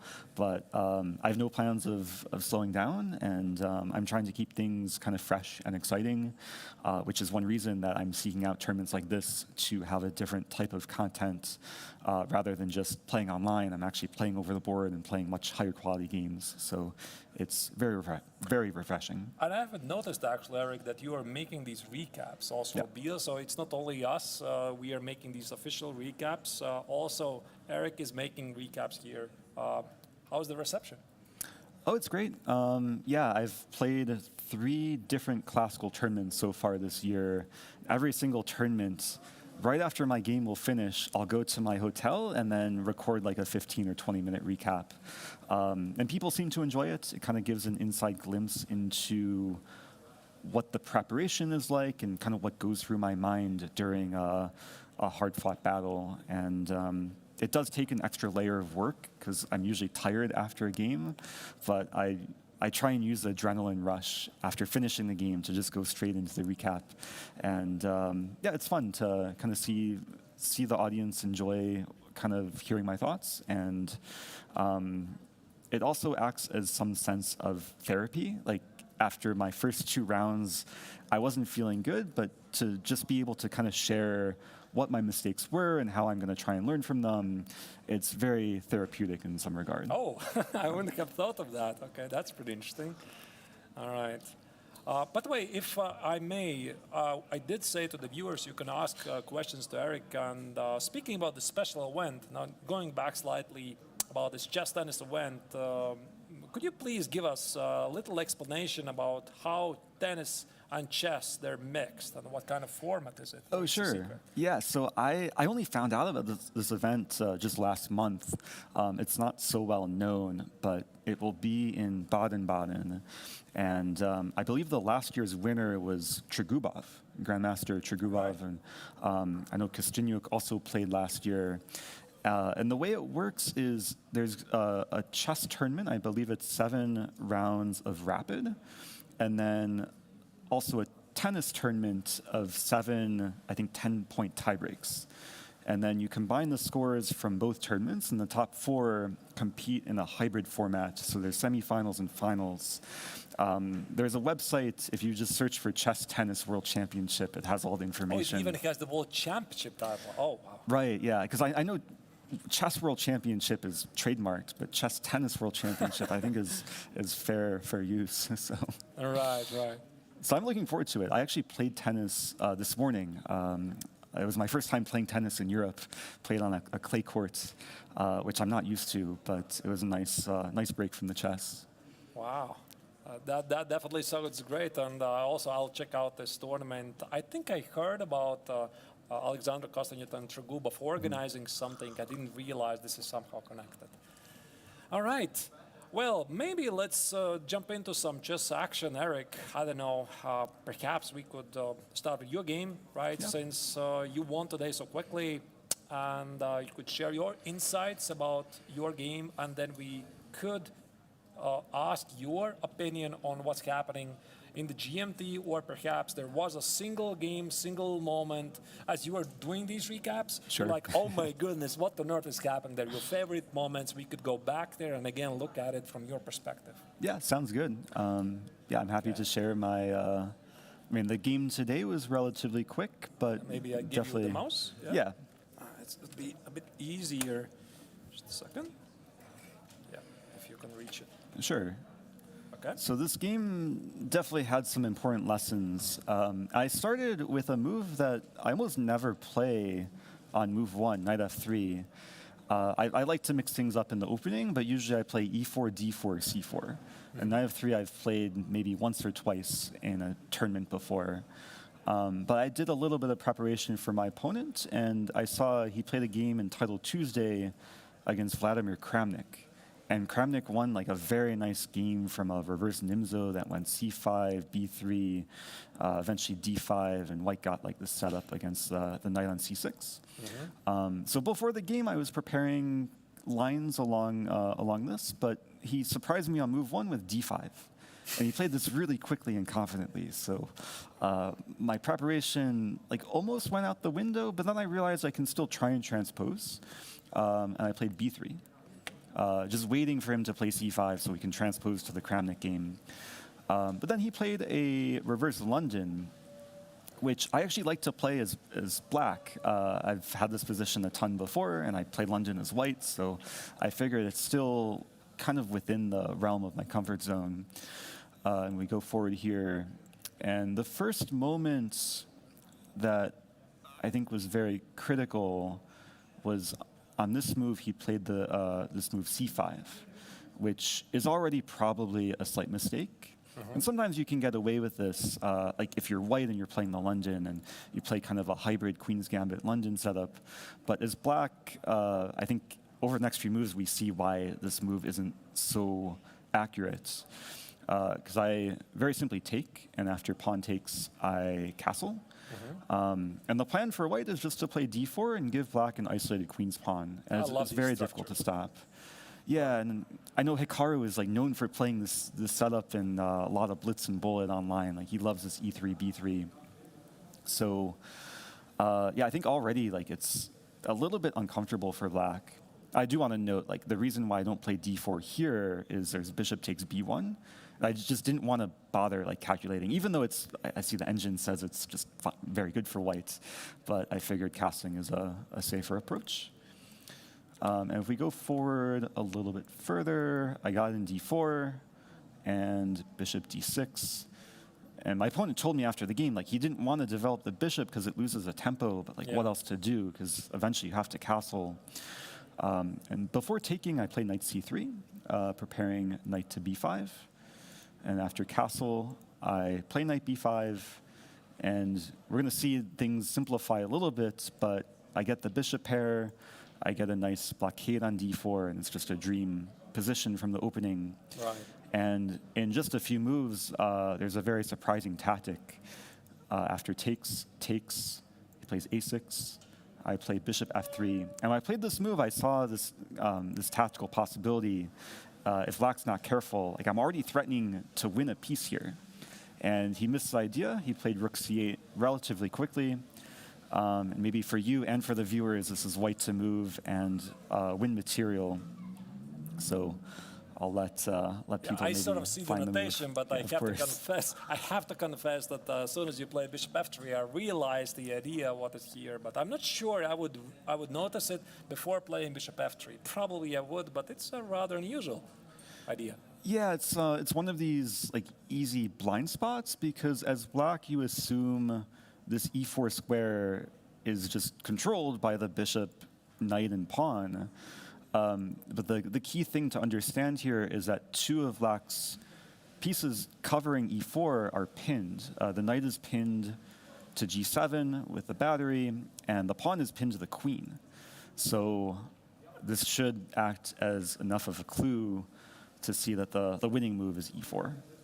And yeah, black just has no way to not lose a piece because I'm threatening the bishop and threatening pawn e5. And yeah, it was probably just a a painful game for my opponent, but probably just some lessons to take away of realizing kind of the critical moment in the opening with maybe not going for c5, and then, of course, having to be more tactically aware of my resources. This sort of rings a bell to one quote. I believe you are the author who said, "Oh no, my queen." So here I would like to say, "Oh no, my bishop." And actually, I would like to ask where this quote comes from.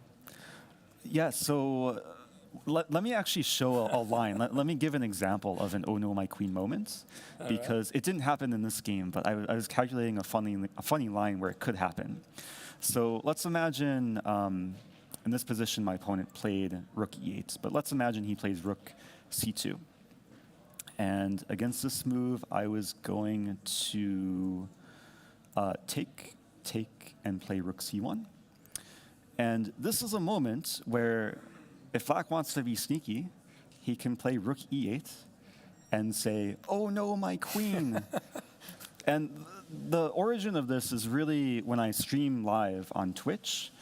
A lot of people who I play, usually when I play viewers, they're watching the game as I'm playing against them. So they're hearing my commentary. So "oh no, my queen" is basically a way to try and trick them into thinking I blundered my queen. But in reality, it's a poison piece, and in this case, of course, if takes, there's rook e1 checkmate. So, Right. Do they fall for that?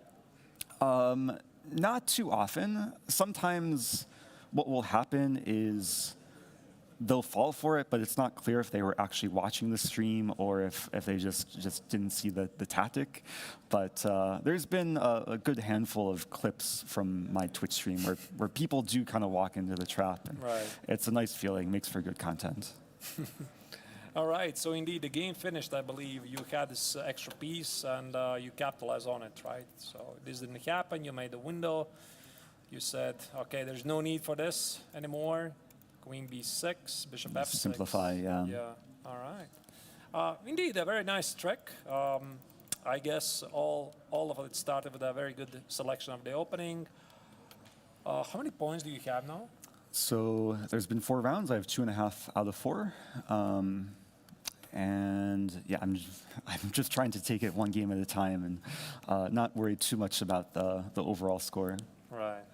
All right, maybe let's jump to the GMT, and before we select a game, perhaps, Eric, you could choose, I don't know, your favorite moment, because you are doing these recaps. You have seen all of this crazy action yesterday, like Eric Geis against Navarra. Is this your favorite, or there's something else? I have to admit something. I have not been following the top-level games closely, because it's so hard to find free time. You're covering your games and the MTO. Exactly. I'm doing recaps for my own games. Right. So it's very hard to find the time to, okay, of course, play a full game, do the recap, eat, and then prepare for my next opponent. So yeah, like maybe you can tell me, like, are there any like amazing games I should be aware of, or cool opening preparation? Every round. I mean, yesterday there was this crazy action. I saw, okay, now that I'm thinking of it, during my game yesterday, I saw Navarra against Argaisi. This, like, I didn't see the ending, though. I only saw the situation where he sacks a rook and has a ton of pawns. That was completely crazy. Argaisi was completely winning. He had like 1 hour on the clock. He kept rushing, and he got very quickly in a losing position. Oh, no. And everybody went crazy. Right. Did he lose? No, in the end, he made a draw down a rook. Ah, because he had so many pawns, but... Right. It was insane. All right. I mean, we are following MTO from time to time. Okay. Our primary attention goes obviously to the GMT tournament. Of course. Sometimes when we have spare time, we are looking at MTO. Obviously, MTO is one of the strongest open tournaments here in Europe. This year it's a bit weaker. I'm not really sure why. I have a feeling it had something to do with the World Cup, right? By the way, all of the 8 players here in the GMT, they're going to going straight to Baku. They're wow. straight to Baku. But you're not going, covering? No. I was a photographer in Sochi in 2021, but I'm prioritizing this chess tennis event. Right. And then of course, I have this wedding too, so it didn't quite work out, but I'll definitely be following the event. All right. Okay, then let's at least have a look at the ongoing games, right? We could ask your opinion. I'm not sure which game to select. Let's start with... Okay, let's start with the most important game, Vincent Keimer against against Le Quang Liem. Just a second. I will say that Le Quang Liem is a former teammate of mine. Oh. We both studied at Webster University. Oh, you finished Webster University? Yeah. I've studied there for 2 years. And, Okay. we were teammates, and he was the top player on our team, and had our training sessions with Susan Polgar and a lot of other grandmasters. So he's now the coach actually at Webster University. No, And I thought he is. yeah, he is the coach at I mean, Webster. right now, but right not now. back then. Not back then, no. Yeah, I'm yeah. saying back then we were Right. both students, yeah. So looks like, yeah, if I'm counting correctly, he's down a pawn. But okay, obstacle bishops, maybe there's some drawing chances. Actually, he somehow managed to survive. We're looking at this position here. So you could definitely feel that black is in some danger, right? His pawn on a7 is dropping. So Winston here did not play queen c5. We're looking at queen c5. And we thought that you trade the queens, then the bishop takes on a7, then you retreat, obviously, you promote. But apparently Winston played queen b3, allowing to play rook d6 with the idea to sacrifice the exchange on a6. Now Winston realized that. Look at that, rook b6. It's a funny way to sack the exchange, but It's like in Petrosian style, right? I mean, this very famous game of giving up the exchange against Rashevsky, right? I think it was this rook e5, block all the squares. Very, very famous game. Tigran Petrosian, obviously the former world champion, not today's grandmaster. There's two Tigran Petrosians. Black sacrificed this exchange. Winston took it, but now it makes sense to sack the rook for the darks for a bishop because Right. obstacle bishops have more tendency to be drawn. But what do you think? What are Winston's chances here? if I had to guess, I would say that the game will go many more hours. And, Oh no! Oh and no! you Many might hours. you might be stuck here long after I leave. But it's one of these positions, like white, of course, wants to try and grind him down, like very gradually. But I think it takes a lot of work, and it's hard to say, actually, like what's more likely between white winning or it being a draw. I mean, Le Quang Liem is a very tough nut to crack, so I imagine he'll put up a ton of resistance. All right. By the way, speaking about the time control, Eric, do you like it? Because here we have a very long time control. In the GMT, it's 2 hours for 40, 1 hour for 20, 50 minutes after the end of the game, plus 30 seconds after move 61. I believe MTO was slightly shorter, something like, what was it, 1 hour and 40 or 50 for first 40 moves? You should know better, but So I don't remember. I've never played with this time control before because it's 100 minutes for 40 moves, and then after move 40, you get an extra 50 minutes. On move 60, you get extra 15 minutes, and all with a 30-second increment. So I'd say it's not something I prefer, but it's something I have to embrace, given that it's my life for the next week or so. And yeah, actually the first few games I played, I was like uncomfortable, like trying to figure out how to manage my time, because it feels like you have so much time, but then when you're in that mindset, it's so easy to like spend 10, 15 minutes every move, and then all of a sudden I can get in time pressure, and that happened my first 2 games. So now I'm trying to still kind of play as I would if it was a shorter time control, and then preserve kind of the long things for moments that are like really necessary, very critical. Is classical chess dead?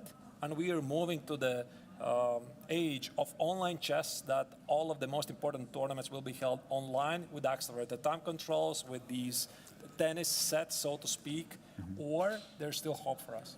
Yeah, it's definitely not dead, given that the tournament like this is taking place and there's still so many exciting games. It is true that like Rapid and Blitz is making a huge boom in popularity and becoming more accepted at the highest levels. And there's been more, I think, organizers putting on events in just Rapid and Blitz for huge prize money. And I think it's good for the game because it attracts more mainstream spectators. But I think there's always going to be a place for classical chess, and it's still like very interesting to see like, very high quality games of these top players and very deep opening preparation as well. So I think it's nice to have different means of playing and watching chess. Brilliant.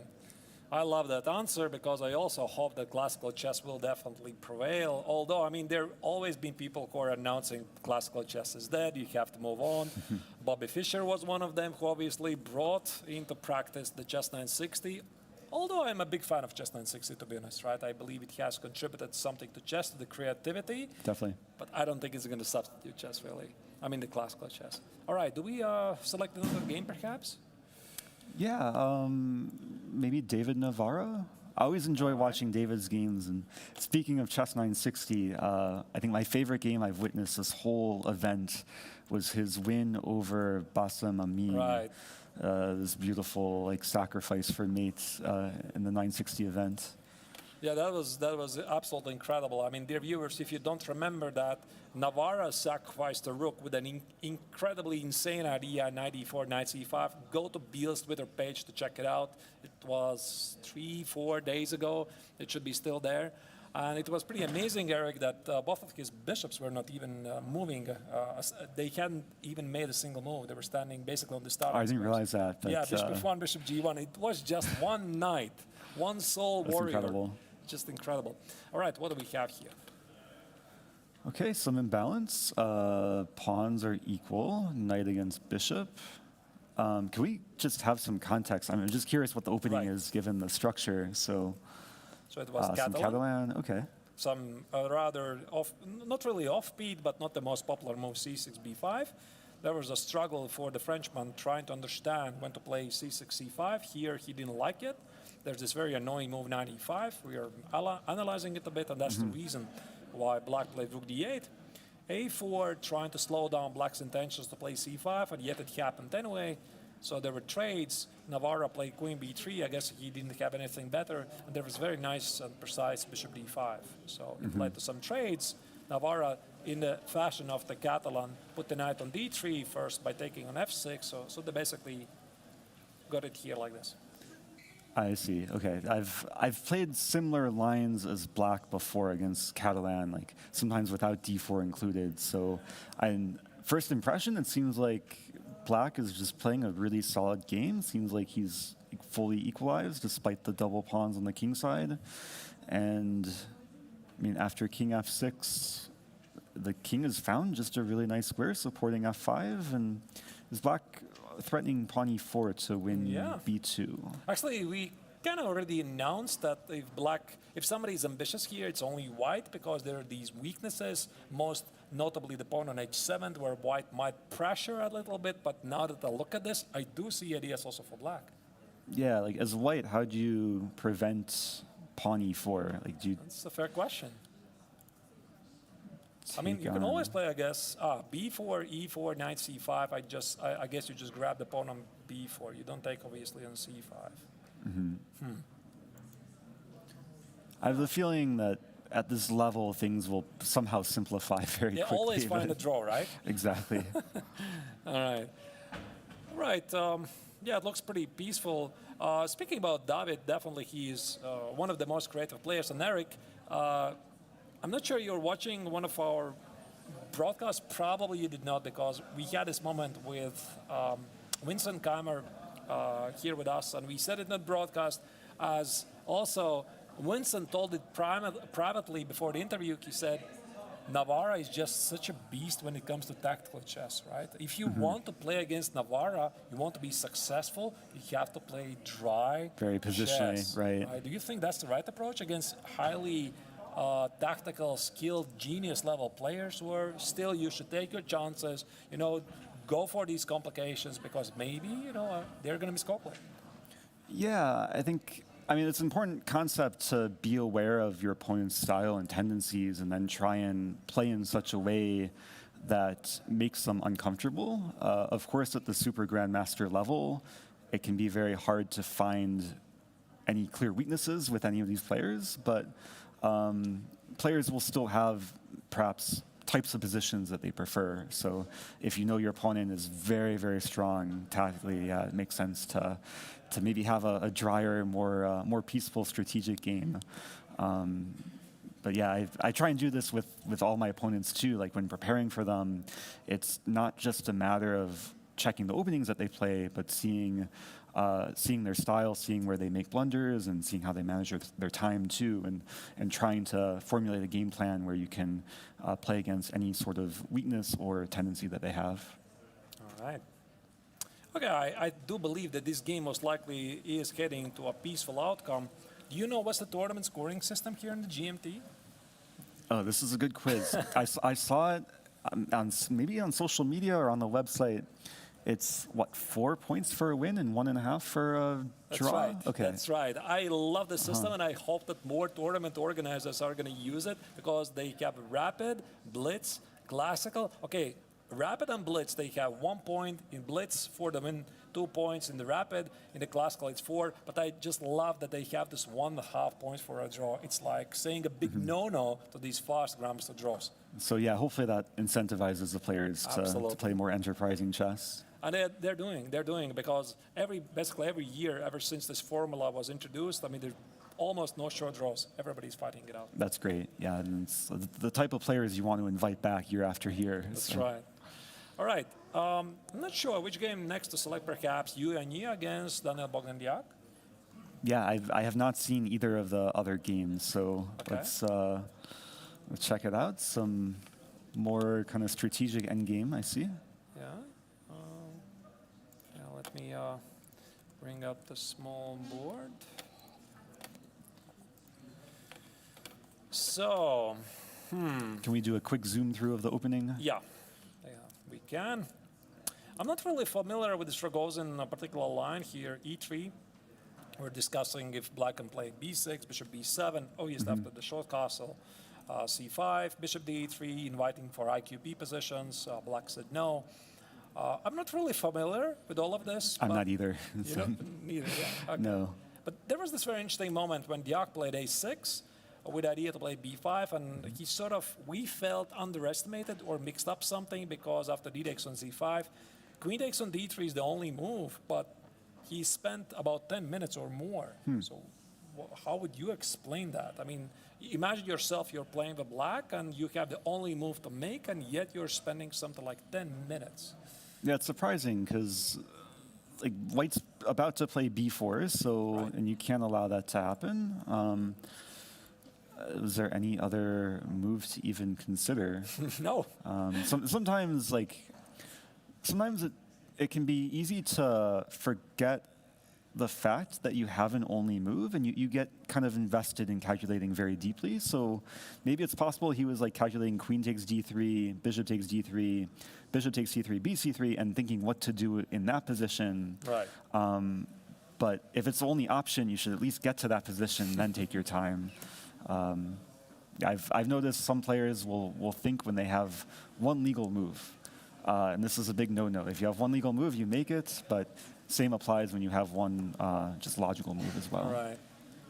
Okay, so it was rather unbalanced position. White has an extra pawn, but White's position is rather shattered. c6 was an interesting positional pawn sacrifice. What do you think about this maneuver? Knight a5, wow. Seems like black is trying to just simplify a bit, but of course black is accepting the double A pawns, and like long term, I think black will suffer a bit with white having the bishop pair. Right. Of course, that maybe he went for this, realizing that the pawn for white is fixed on a4, and there's knight c5 and bishop d7, and okay, if black can win that pawn, and maybe gradually start pressuring the c pawn, there's more chances for liquidation. But I imagine it's not going to be that simple. Yeah, we also did not. We were actually in the beginning we were impressed because it sort of felt homage to the Scheveningen, right? This knight c6, knight a5 usually is a very common idea. Black willingly sacrifices the b pawn and then does something with open b file, but here there's nothing to do at the b file, so we didn't really like it. But okay, they eventually got to this position. The pawn on a4 was falling no matter what. White has two bishops. The question is this enough? How would you rate White's chances? That's a great question. maybe I just go to the conversation. Yeah, I'm imagining if white had the outside passed a pawn and black had the passed c pawn, that would much favor white with the bishop pair, like overpowering the knight and bishop. But in the case where the white's passed pawn is on the c file, it allows the knight to be more useful. Right. Although the knight is kind of sitting on the edge right now, so I'm not sure if it's actually the best square. It might be a question if black wants to rearrange. I do have a feeling, though, that white is still pressing, right? Because you can always play c5, e4, bring the king. You have the two bishops. This pawn is going nowhere. Yeah, it's completely risk-free position. Right. And I mean, at some point, the a pawn might come under fire, like rook a6 and bishop d1. And it seems like white has enough ways to attack that pawn. At the same time, you have to like attack a4 and then keep c4 defended. So I like the move f3 though, because white's just kind of making gradual improvements, and it seems like black is a little bit stuck here. Yeah, it's one of the biggest problems usually players face having no counterplay. What would you do usually in a situation when you have no counterplay? I guess you try to avoid these positions in the first place. Yeah, you either just cry and accept your reality, or you try and put the ball back in your opponent's court. It's kind of like tennis, where okay, you're having some ground stroke battle, and you just get the ball back and keep the game going, and just make sure you're not making any obvious blunders. Because for a lot of like amateur players, when you're under pressure, you don't know what to do. It can be very easy to self-destruct. Right. But at a high level, like sometimes you just have to be patient and wait and realize that that everything's okay. So. All right, and we have one more game I believe we haven't yet looked at. Winston Kammer is gonna, according to Eric, making us work here for long hours. Okay, we are gonna see Have that. to prepare the coffee. We have also Amin Bassem against Arjun, guys. So another two bishops against bishop knight. Oh wow, yeah, we. I mean, I see the eval bar, so it looks promising for white, based on the bar, but also based on the position. Yeah. Rook f7 comes to mind, and Is eval bar evil?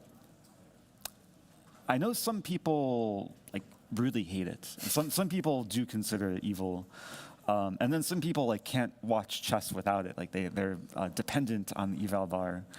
I think if you're going to have the eval bar turned on, you want to still be looking at the board more than the bar. But at least it does give some indication of what's going on. I mean, definitely distracts, right? At least sometimes, because yeah, we have it on. Yeah. I'm not sure why it's on, because we would have to switch it off, because we're not definitely using an engine, but it definitely distracts. You see the eval bar, and sometimes instead of trying to explain the position, you're just wondering why it's dropping, why it's raising, why it's dropping. Well, the most frustrating thing is when you're doing analysis and you're trying to show a line that you think is good, and the eval bar keeps fluctuating.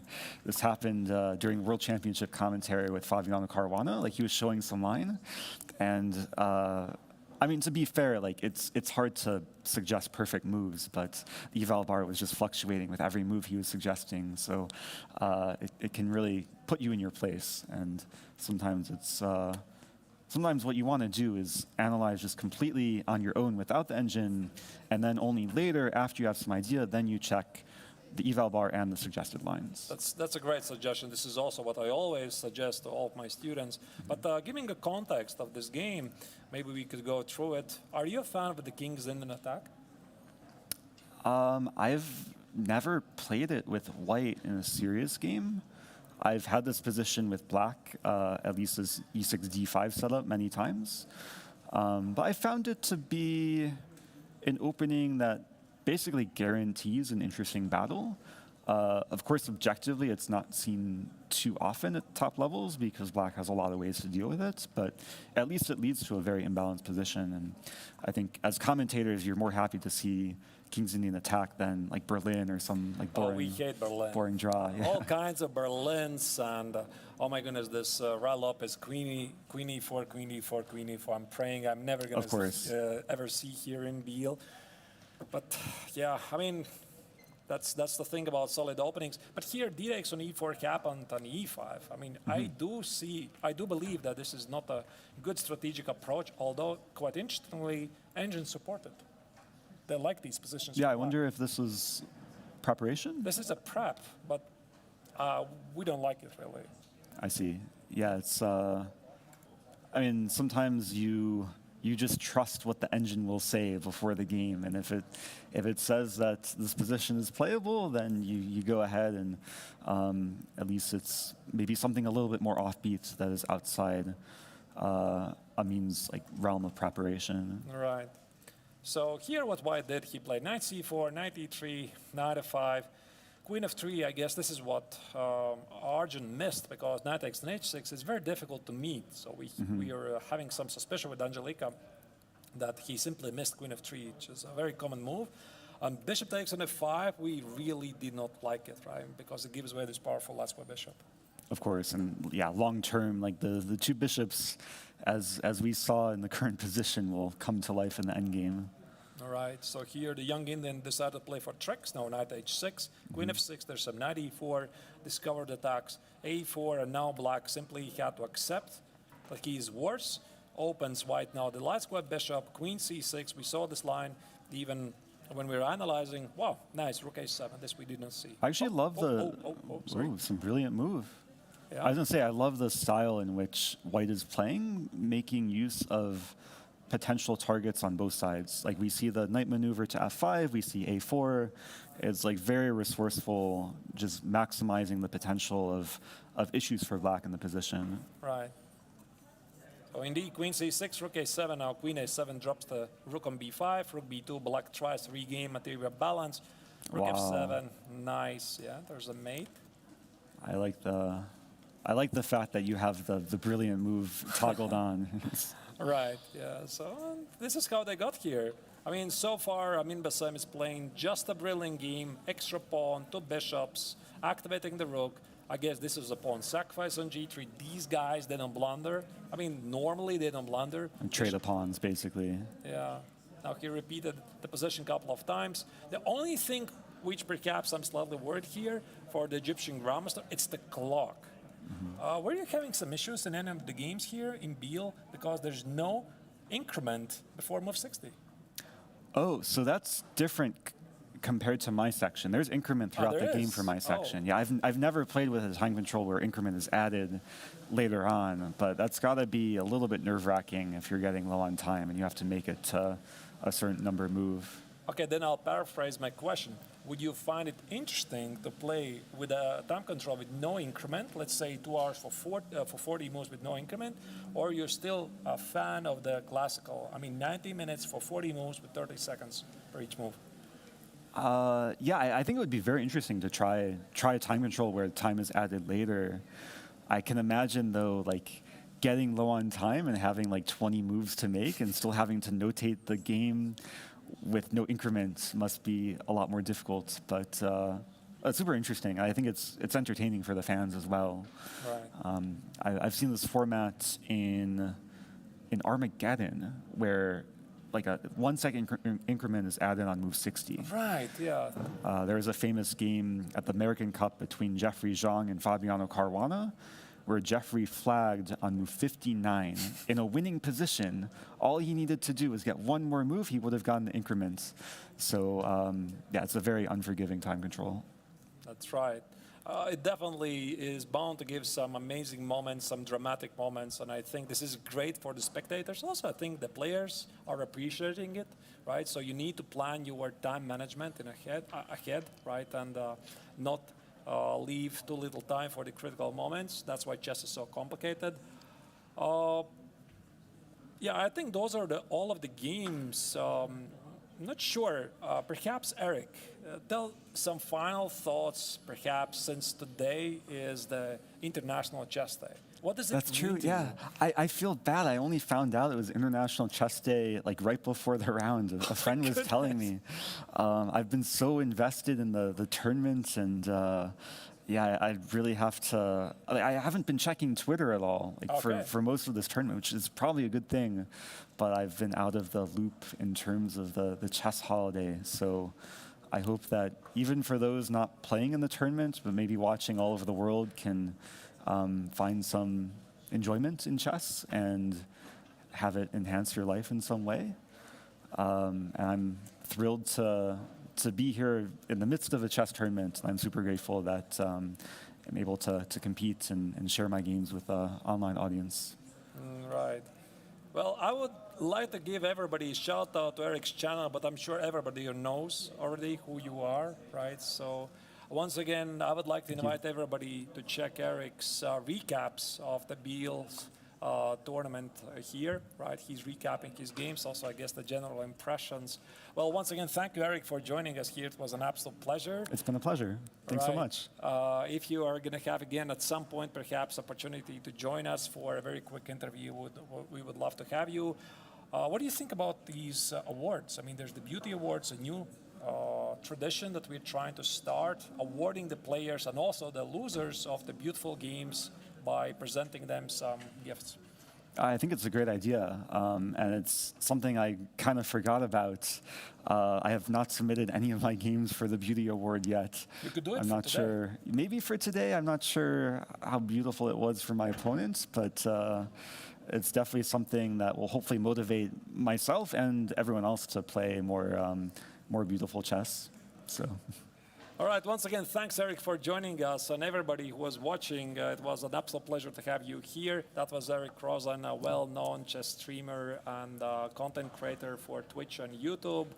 Let's wish him best of luck in the upcoming tournament here in Biel. We are making another short break. We'll be back in something like, okay, maybe let's make a slightly longer break, something like 10 minutes. So don't go anywhere. Take some refreshments, come back, watching the GMT tournament in action from Biel.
we're back, or it's more precise to say Angelika is back, because just a couple of minutes ago it was the well-known chess streamer and content creator Eric Rosen here with us in the studio. He's playing in the MTO tournament. He showed his game, talked about his future projects, how he enjoys the time in Biel.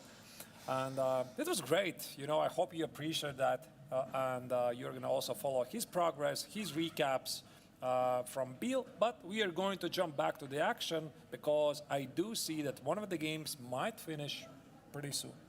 Absolutely. It was great to have Eric here with us in the studio, that he found this opportunity because the tournament schedule is tough, and also he's doing recaps every single day after the round. So it was really great to have him here. Maybe he will upload his game for a beauty award. Who knows? I actually suggested him to do that. He said he's going to think about it. But let's go to the games and see what's happening, because it is the Egyptian Grandmaster Amin Bassem who has a winning advantage or winning position against Arjun Ergesi. Actually, if I remember correctly, in the first round, Arjun already got some difficulties in the position in the end game against Yu Yangyi. Yesterday, he actually out-prepared his opponent. He sacrificed the David Navarra blunder, that sacrifice, and he got winning position. And anytime yesterday and the day before, he got draws. But today, he's again in trouble, like in the first round. But I don't know. Is it going to be enough, or he can still try to sleep out of this? You know, I have a feeling that Arjun doesn't like this time control, because you have 1 hour and 36 minutes on the clock. So this means that the players have reached the second time control, another hour on the clock. So 1 hour and 36, I guess this is like a message. It's simply too much for me. The position is not great. The second pawn on e4 is falling. Let's just say what it is. It is a technically winning position, and I don't think that Amin is going to let slip it. Yeah, it looks like he's not going to mess up this one, especially having 50 more minutes on the clock. So they just reached a few moves ago, 40 moves. They got 1 extra hour. So they, even though Arjun Ergesi doesn't want, seems like he doesn't want to use his time that much, but it doesn't speak for Bassem Amin. Bassem Amin can sit here and consider about his moves and plan, and just not to allow any counterplay from black, so to make it sure and secure win. Now there's a choice for white. I mean, we're talking about rook takes on e4, but I'm actually looking at rook takes on rook h4, which appears to be a little bit more precise, attacking the pawn on h6. Because this pawn on e4, I have a feeling is going to fall no matter what. So after rook h4, let's say black could play, I'm not sure even what, let's say knight g7, I could take on h6, knight e6, rook e6, king f7, rook e4. This is just easily winning position. So here, Amin is just double checking if everything is correct, because after rook h4, knight f6 doesn't really strike me as an option, because you just take the pawn on h6, h4, h5, h6, rook h8, move it forward, and black has nothing really to show for it. Yeah, absolutely. It looks like, I mean, there are too many pawns for white. The bishop is just a bit standing there on e6, protecting f5 pawn and c4 pawn. The pawns are ready to be pushed. Pawn h6, pawn e4 are all weak.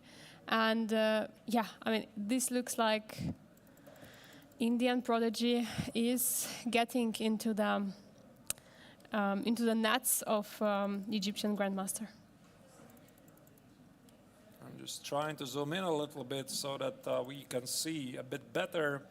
I mean, in action, no, he took an e4. That's a bit surprising, but maybe it doesn't matter. I mean, a pawn is a pawn, right? The pawn is a pawn indeed, and rook h4 threat is still there. So yeah, I was more looking at knight f6, knight f6, rook h4, and h5. That's why I felt. I mean, you want to take the h pawn and then push it forward, but of course, there's nothing wrong by taking the pawn on e4. It's not a mistake. King f6 is played. Yeah, the idea is rook h4. Wait, actually, yeah, rook. No, it's not possible. I thought that maybe rook h4 can be met by king g5, but there is f4. Can we look at it? Which? Rook h4, king Rook h4. g5. There is f4, no? The rook is under attack. Ah, no? no, rook isn't. Okay. Right. And I was going to f4, knight f4, the rook g4, yes. So Okay, you I have mean, to it's check. just rook g4 and And rook g6. g6, yeah. Looks pretty clean. And he's playing rook h4, indeed. Yeah, I mean, knight to f6 seemed like, yeah, king g5 was played. Instantly, I don't understand what is going on with Arjun. I mean, okay, Argent here doesn't really have any other better moves, right? So basically in the last couple of moves, he's been doing just some very quick moves because this game is ending no matter what, most likely with his loss. And perhaps he just doesn't want to spend more time on this game than he should. Here, I'm pretty confident that the Egyptian Grumpster is not going to let this slip. And he's thinking about now rook g4, rook g6. Let's maybe put it on the board. And, Yeah, absolutely. we might have a resignation very soon. Rook g6, Rook g6. king e5. Just take this pawn. Okay, maybe black has some activity here. Knight f4. The final trick perhaps is go for some mate ideas like king e4. King f3 or king d3. Yeah. King d3, you know, try to confuse. But the last time I checked, these are 4 pawns. This is simply too much. No matter how active you are, it's 4 pawns. And perhaps there's one scenario that white wants to avoid if black somehow managed to win the pawn on f5. Let's say knight e6, capture this pawn, capture the pawn on e6, leaving white with f2 and h3, which is in the rook endgame a drawn position. Yeah, exactly. I don't understand what is going on with Arjun. Why couldn't he win yesterday's game? Why is he playing so fast right now?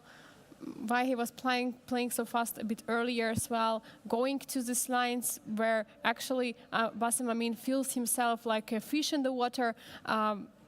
Yeah, I mean, but let's recall round number 1, he was in the trouble, and he showed really amazing defensive, absolutely. And Yu Yang-yi had some winning opportunity, but he simply could not probably estimate those ideas, and the game finished in a draw. So this is very surprising what is going on in the last couple of rounds for Arjun. Right. I don't know. There could be various factors in play here. We just don't know. Maybe he's not feeling well. Maybe he's unhappy about something. Maybe he's tired. Again, but it's becoming apparent. It's not a great tournament for Arjun, right? I mean, for Chess 960, rapid tournament, it was disappointing. Also, the start of the classical tournament, the first round where he survived, then missing this victory, almost losing to Navarra, but he made a draw in the end, and now this today, right? I mean, this rather strange decision against the kings in an attack, this d-takes on e4. Also, Eric didn't really like it from what I could tell right here in the studio. So, yeah, I mean, you just don't play these lines against Amin Bassem, the leading expert of this system, and it's leading to a logical outcome. But I think we are not going to dwell too much on this position because still some accuracy is required from white. Arjun is not going to resign anytime soon. He can still play out. I think what he is simply going to do, he's not going to spend more time than he should. Just play it very fast and show me your technique. And that's it. I mean, if his opponent is going to show the right technique, he's going to resign. No problem. But he's not going to spend all of that 1 hour and 35 minutes and then resign later. Completely agree. And we have still some other games who has not yet reached the second time control. So I would offer to check out Vincent Keimer against Le Quang Liam. That's right. The boss players, actually Vincent Keimer is down to 4 minutes. Le Quang Liam has more time, but unfortunately no position. You might have all the time in the world, but if you don't have positions, pretty tough to play. And actually one move to play. I think Vincent is going to win this, you know, because we left it with you, Angelica, here. And we are pretty much surprised, I mean, how easy it looked for Vincent, and now we're looking at Queen c5. For some reason, this looked like a very natural move. Apparently, Vincent did not like it. He maybe missed this idea of rook d6, where black was ready to sacrifice the exchange, and that's why Vincent did not decide to play bishop takes on a7, which would give him the extra pawn. But maybe the position is close to a draw, and it's a win. And that's why he actually said no to the exchange sacrifice for black. But black insisted and played rook b6 anyway, and that's how we got here. Okay, queen d4 is a technical mistake. But again, in difficult positions, it's easy to make mistakes. Yeah, so what Vincent is doing, he is fixing all of black's pawns on the color of his bishop. That's what you should do when you are the stronger side. The pawn on h2 doesn't really matter.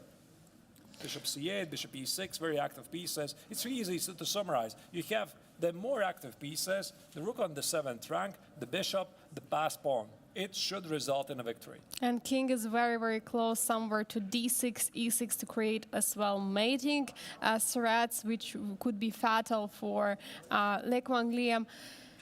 I mean, yeah, this looks like a huge position. I mean, this is and also, you know, the opposite color bishop. It maybe would be good somehow to try to trade the bishop for black. Maybe try to somehow to survive in the rook endgame. But the bishops are opposite colored, and with opposite color bishop, the attack is stronger. Yeah, if he would remove the rooks from the board, black would have very good drawing chances because this is the opposite color bishop endgame, but the rooks are on the board and there's just no way to magically remove them. And that's why here black's position is close to hopeless, because I don't see how exactly are you going to stop bishop d5, bishop c6, e6, e7 idea. At some point, let's put it this way. Let me try to play something like bishop d5. Let's say black plays, I'm not sure what black plays, maybe some sort of, okay, give you some checks. King g4, I guess, maybe, okay, h5, king g5 does work. What do you do even here? Maybe here, give you a check. Okay, I'm dropping the pawn on h7. Okay, let's say I defend it. Check, here, remove the rook. e6, e7, how do you stop that? Let's say bishop c5, now I play e6, black stands. I could even play e7 if I want. Here, there could be tricks with rook d7, king e8, discovered check, rook takes on a7. Now this pawn advances. No, this game is over. And I would, okay, I think I said it again because yesterday I said that and then Eric Geist didn't win his game against David Navarra. But this game is over because I do believe that Vincent would win this game even in the blitz game. Absolutely, and we can see the position is not so complicated as it was for Indian Grandmaster yesterday. So there were still some chances because there were more pieces on the board. But here we have a simple rook and bishop endgame. Rooks will never be traded. I mean, there was no way how black can trick white to trade the rooks. And I mean, the rook is simply the most active piece here. Bishop is brilliant over there. There are so many pawns marching there to the king. King is very close to the some e6, d6 square, potentially threatening a checkmate. This looks like it's over. I think Le Quang Liam should just resign, to be honest, because he's too experienced in these positions. He sees these ideas. Bishop d5, bishop c6, e6, e7. And what's more important, Keimer has made it to the second time control. He has 1 hour on the clock, and black has no obvious defensive plan. I mean, okay, maybe some final tricks with h5, but black just takes the pawn on g6 if he wants. What's your final trick here for black? Trade the rooks?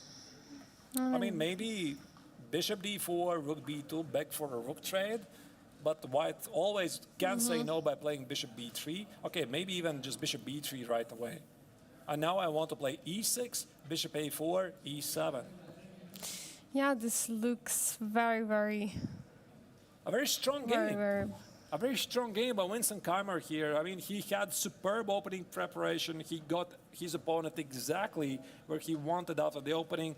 And then it was the experienced Vietnamese Grandmaster, now the head coach of Webster University, last year's triathlon winner who made some non-obvious mistakes. And this is going to be a huge victory for Vincent because he stops the rampage, the 2-win streak of Le Quang Liam, and will eventually, with this victory, jump to the overall lead.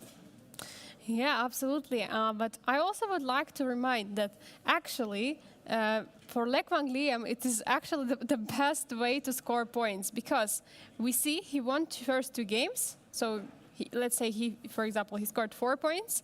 And if, for example, if yesterday or the first round he had a draw and today a draw, he would have altogether 3 points from the 2 rounds. And basically he won 2 games and now he's losing. So he's getting more points as if he would have got if he plays 2 draws and 1 victory. Right. Yeah, definitely it pays off to win the games. Okay, you lose and then you win, you still score more points. Bishop G8 looks also very good, by the way, attacking these pawns. I mean, what about this plan? E6, E7, then attack with the bishop, or maybe snatch these pawns. Now the question is, how long is going Vincent to spend time here? Because he learned a lesson from Eric Geisy yesterday when the young Indian rushed. And he was being very careful here today. I mean, very, very careful because he used all of his time of the first time control. That's great coaching, obviously, of his coach. So never rush. And despite his young age, Vincent is playing very mature chess.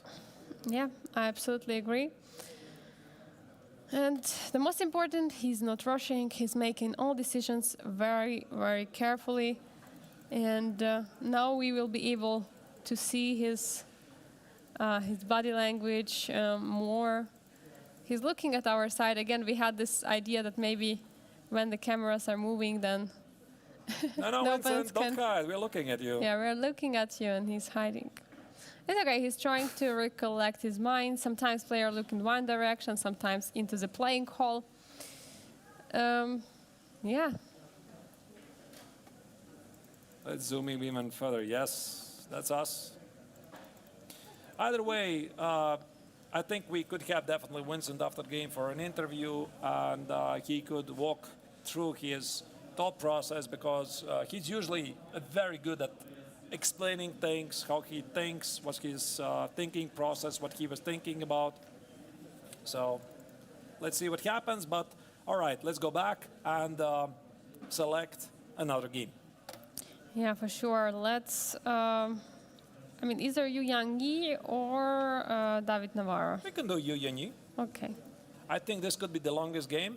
Eric Rosen here, when he said that you are in for a long day here, and he was referring to Yu Yanyi's attempts to grind down the remaining Grandmaster.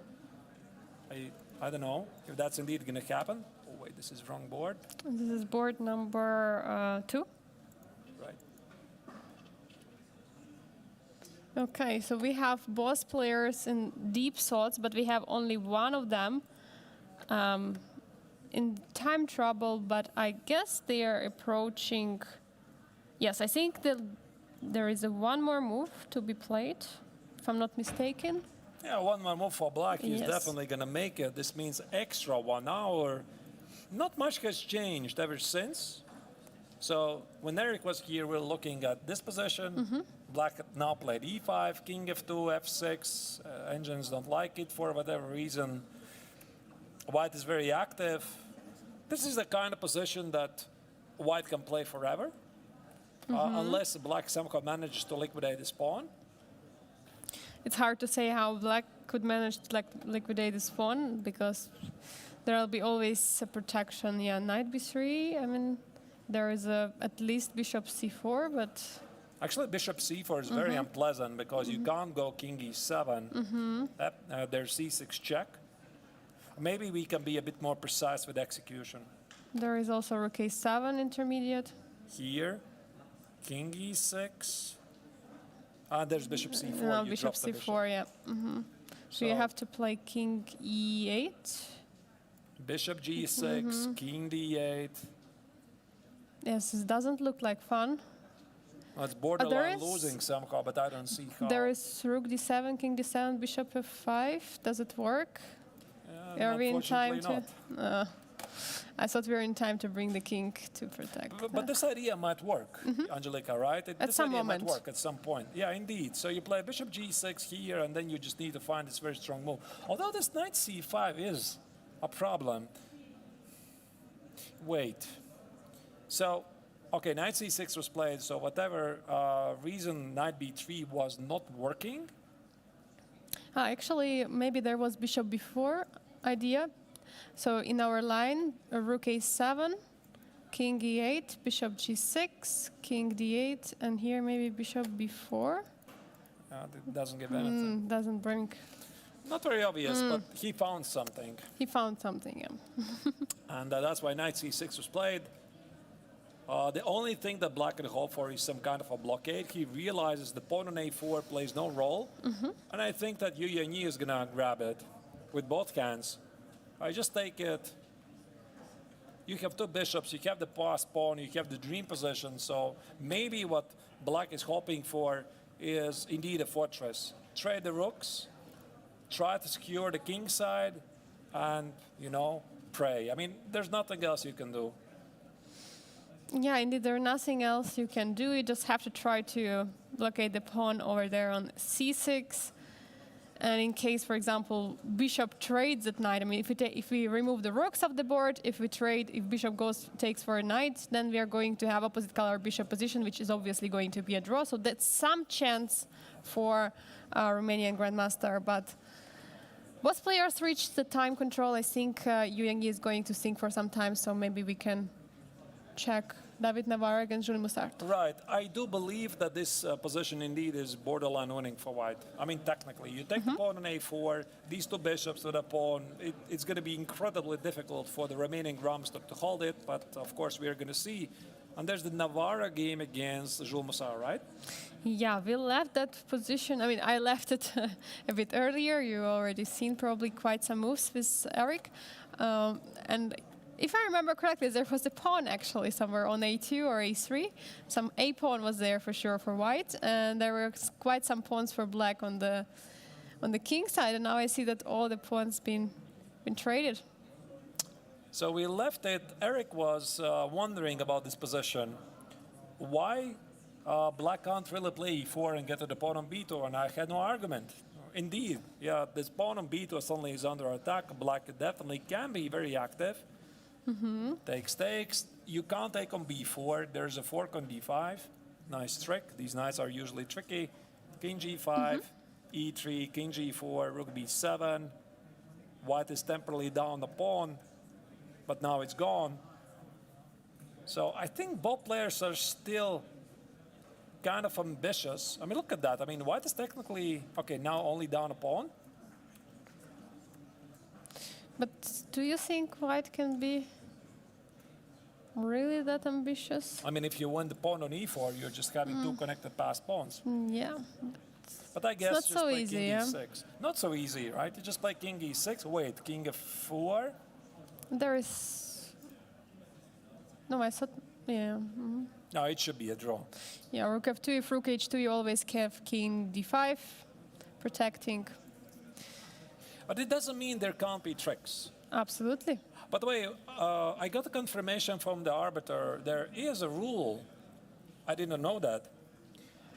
There is a rule that the players cannot agree to draw before move 40. The Biel rule. Not the Sofia rule, the Biel rule. You can't agree to a draw. I didn't know it's in the rules, but all of the players, they had a technical meeting before the tournament. They discussed every single detail. So perhaps it wasn't a draw for I saw. And Jules Mussart was apparently talking something, or maybe he did offer a draw, maybe he didn't know. Maybe he didn't know. Maybe he thought about that there is a Sofia rule, and yeah, didn't know that it's 41 moves. We can ask him. We can ask him Yeah, this absolutely. And what do you think about the threefold repetition? So if there is threefold repetition before move 40? I mean, it's always a draw, of course. Yeah. So you find a trefold repetition on move 10, it's a trefold repetition, and that's it, it stands. What about knight f3, knight f6, knight g1, knight g8? You do that, and you'll be never invited to Biel again. Yeah, I mean, absolutely. legally it works, but unfortunately there Reputation is... are future consequences. Now, I don't think they're going to ever do that. But of course, there's some notorious draws in chess, right? In this Ray Lopez, this funny queen e4, queen d4, perpetual check we have talked about. There's many ways how professional chess players can force a draw. And again, it's a fair moment to mention that the tournament system invites players to fight out, right? because it gives 4 points for the victory, only 1.5 for a draw. So every single draw we have seen here, it's hard fought. Yeah, indeed, it's hard fought, and yeah, we can see that players many times not agreeing on a draw, trying to play out. Even if we see, okay, it's equal position, it looks like there is going to be a draw. Still, players are trying to play out and see maybe there is something else there that they could maybe create or achieve, maybe some extra advantage. That's right. Yeah, no, I believe we have something like 2 hours on our hands, unless one of the players is going to finish very quickly. Let's summarize what we are seeing right now in all of the 4 GMT tournaments. So, let's start with Vincent Keimer against Le Quang Liem. Vincent is winning. It's really simple. He just played Bishop f7. He's going to collect the pawn. Actually, if he could switch to this camera, because I have a feeling that his opponent might resign. It's a board 1. So a Bishop f7 is played, and wait, you're not getting yet the right feed. He's about to get a second extra pawn, 2 connected passed pawns at the king side. Should be a technical win. This pawn is falling. E6, E7 is falling. I think the camera is a bit stuck. We might see a resignation right here, so let's just leave the camera there. The second board that we have is Yu Yanyi against Daniel Bogdan-Diak. This is going to be a long game. Predicted by Eric Rosen. Predicted by Eric Rosen. He's a true prophet. Yeah, because Black is going to try to set up a fortress, and here the Chinese Grandmaster is going to spend all his time trying to figure out how to crash through, how to utilize the bishops, how not to trade too many pieces. I don't see an immediate obvious way to do that. You just do it slowly and patiently. And confidently. And confidently. Try to wait for a mistake. Yeah, indeed. With an extra pawn, you can never lose. With 2 bishops, you also cannot lose this position. You just can push for a win. Then we have the game of David Navarre against Jules Massard, which is quite equalish. I have a feeling it's going to finish in a draw very quickly. Rook c2 looks normal. If White wants to prolong the game, he can play Rook h2. But I don't think he has any serious reasons to fight for the victory, because if the Rook leaves the 5th rank, Black plays King d5, and actually he's the one who has the outside passed pawn. So I would say this game finishes in a draw rather sooner than later. Absolutely, and here we have the game Bassem Amin against Arjun Erigaisi. Incredible opening understanding brought the Egyptian Grandmaster to the 3 currently extra pawns to this winning endgame. He was back in the chair the whole game. He was in the lead. And yeah, we can see that Arjun Erigaisi is not even spending time. He's just playing the moves instantly. And yeah, he says, whatever, I think that I'm going to lose, but just show me how it's done. Show me your technique. I think Vincent is waiting for a resignation, because this is what you normally do. You know, the position also knows the game is lost, so let me maybe jump back to the board. Rook f2, King e4 has been played. The pawn on g6 is falling. Some final tricks maybe with h4, g takes, bishop h2, attack the pawn on f4. I'm not sure what it really helps. Okay, we can try to put it on the board, let's say here. I think I can just take it. Bishop f2. I mean, even this is winning, right? Just take it. Rook f4, king d5, rook h4, e6. Now this pawn is simply unstoppable. So you couldn't even do that. And there are no checks, actually. No checks at all, no right? checks at all. And if he doesn't take the second pawn, this pawn is advancing. There's no way to win. This pawn, e6 here. This pawn is... No, I think this is going to be a resignation right here. But the question is, at which moment? Yeah, I mean, Vietnamese Grandmaster understands that this is a losing position. He's just trying to find maybe some resources, some tricks in the position. Maybe he can try to do something, but They already passed the second time control, so it means both of them got 1 extra hour. Vincent is not going to, he's not going to let the Vietnamese Grandmaster go. That's right. In the meantime, I think you can already prepare your questions because I suspect that 3 games could finish rather soon. My prediction would be that this game will finish very quickly. Then the game of David Navarra against Jules Moussard is going to finish right after it. Amin Bassem might play for a while against Arjun Rigaisi, but it's a technical winning position. It just requires a little of work. Also, it's not going to continue for long. And then, of course, the longest day of the game of the day is Yu Yanyi's game against Daniel Bogdan Diak, which we are going to follow 4 hours. 4 hours. 4 hours. 4 hours. Let's not do predict. that for 4 hours, but a couple of hours. Yeah, exactly. And I mean, you can see that Le Quang Liam is, I don't know, he's trying to find something. He understands. He has just been back to the classical chess and he's winning 2 games in a row. And today, something went wrong. Something went terribly wrong for him. And, well... No, I think it's mainly only about acceptance. You're accepting the fact that you have lost. Everyone has been in this situation. You know you have lost already. Yeah. You just have to accept. And then maybe you're going through the game. You're thinking, what did I play in the game? Where did I make a mistake? How did I get here? You're trying to take something away from this game, some kind of a valuable lesson. I don't think he's really researching any opportunities here because there's just none. Yeah, it looks like so, and we can see that Vincent pretty confidently is just sipping a water. He's waiting. He's just waiting. You know, sometimes you feel with the body language when the opponent wants to resign. I mean, you get up, you know your opponent has to resign, you walk a bit here and there, then you come back and you sense there's something in the body language of your opponent. He wants to finish the game because the etiquette is to be there, to be there at the board. I mean, it's not a very good etiquette when your opponent wants to resign and you're not there at the board. You know, it's a bit embarrassing. So you're walking, you're not there, and the opponent wants to resign to stop the clock. Of course, he can do that without you being present at the board, but the right etiquette, you know, is you come there, you sit there, you know, both of us, we know. We know this game is finished. Yeah, and both of them also know.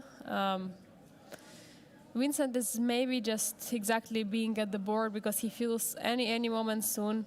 The Vietnamese Grandmaster Le Quang Liam is going to shake hands and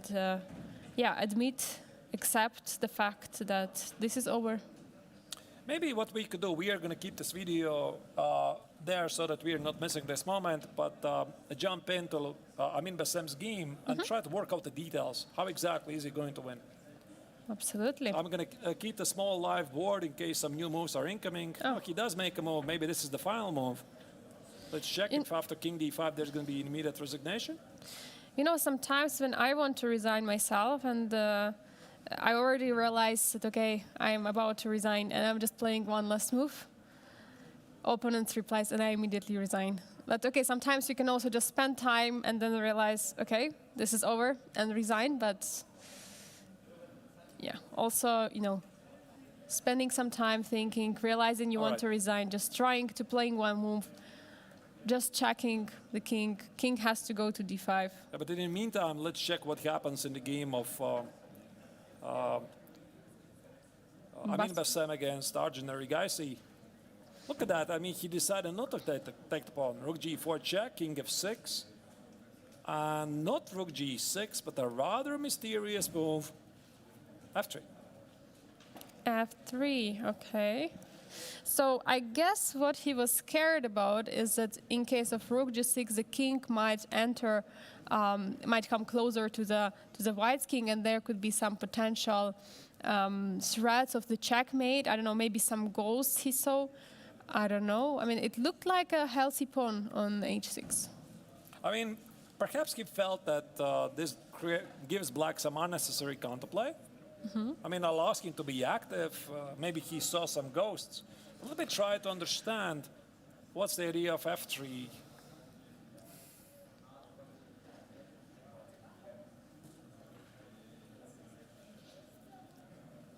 Not sure I do.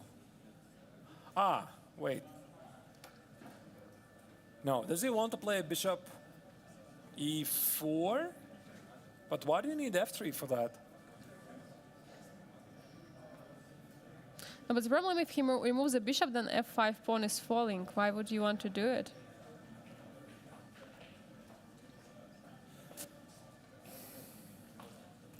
Ah, he wants to play king d1, that's why. Okay, now I understand. yeah. So he removed the pawn on f2, so the black gonna take on f2, then he wants to play king d1 and push this pawn forward. That's his idea. Actually, it makes sense, right? This is a very strong pass pawn. And just in case, you know, he removes the pawn on f2 under attack, maybe he could have played like king d1 immediately, rook f2, then play c5. But why would you do that? So allow black to waste some tempi to do that. So he plays f3, then he plays king d1, and if you want to play rook f2, rook f3 is going to cost you one tempo more. Yeah, he realizes that basically there is a whole time in the world. Did the move? I mean, I think some moves have been played. Arjun Erigaisi is playing extremely fast. He doesn't care.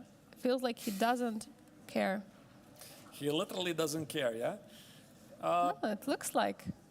I mean, he knows he's lost, so he's not going to spend more time than he should. He's at least doing the best he can, which at this moment is apply as much pressure as he can against his opponent. So his opponent has only 21 minutes on the clock. It does not matter because after move 60, there's going to be more 15 minutes and plus 30 seconds per move. He just wants to get this over as quickly as he can. Rook h4. It's just a repetition. I mean, just in case, I mean, Bassem is gaining some time, I think. So that after king g5, rook g4, king f6, he can now finally play king d1. I'm not sure he had to do that, but maybe here the Indian grandmaster is going to change his mind and now play knight g3 very quickly, by the way. Yeah, it may be the case, and but I don't understand why he didn't pursue his plan. yeah. So you wanted to play king d1, why don't you play king d1? Maybe he saw something here, rook c3. But you played f3 yourself, and you know. He does have king d2, there's a fork. Yeah, that's King a problem. d2, rook f3, c5, rook h3, c6. But if you want to play this king d1, then probably he should have started with king d1 instead of f3, because now while black took on f3 with a rook, there is also h3, so then can take on f3 and h3. That's a little bit strange, but I think he's just avoiding this this fork. yeah, I think he's trying to be prophylactic. Like yeah. this. I mean, I'm not really sure you need that. Maybe Yeah. perhaps he's going to play like this. And now the trick is, if black plays king e5 to activate the knight, you play rook e4 check here, and now he goes... That's the same, I guess. Okay, maybe he plays rook e3. Avoiding this fork, check, here, here, here, c5, rook c1, and this pawn is promoting. And goodbye, my friend, goodbye. Knight g3, by the way, is played, of course. So this is a final chance for Erigaisi. He tried to complicate matters, underline this move is possible just because you played f3. But objectively, it doesn't change much. Yeah, exactly. It doesn't change much. The position is still winning for white. There are still 3 pawns, and any of it can, I mean, most likely c pawn is going to march, and yeah, that should be over. Okay. The game of Khmer against Kwang Liem is still continuing. Even though king is already all the way on c6. I'm a bit surprised, but all right. I mean, there's the old saying, nobody has made points by resigning early. So Kwang Liem is just researching his final chances if he may just jump back to this game. Again, I mean, just show you a quick another idea. Check here, check. Checkmate incoming. I mean, on top of these weaknesses, that's a mate threat. E6, E7 is a mate threat. Everything looks very, very sad for black. There And is very great for white. very great for white, exactly. There's simply no counter attack, counter threat from black. There is Vincent nothing is there. patiently sitting at the board. Look at that. He knows he's going to resign any next move, and All right, mean- but perhaps let's jump to the game of David Navarro against Jules Mussar, Angelica, because they are fighting it out. This is not going to be immediately a draw. We predicted it probably is going to be a draw after Rook F1, King E4, Rook F2. It just liquidates into that draw. Check. Ah, wait, that's nice. King King D5, is Knight Knight C3. C3. Look at that. Tricky. Tricky. Okay. Check.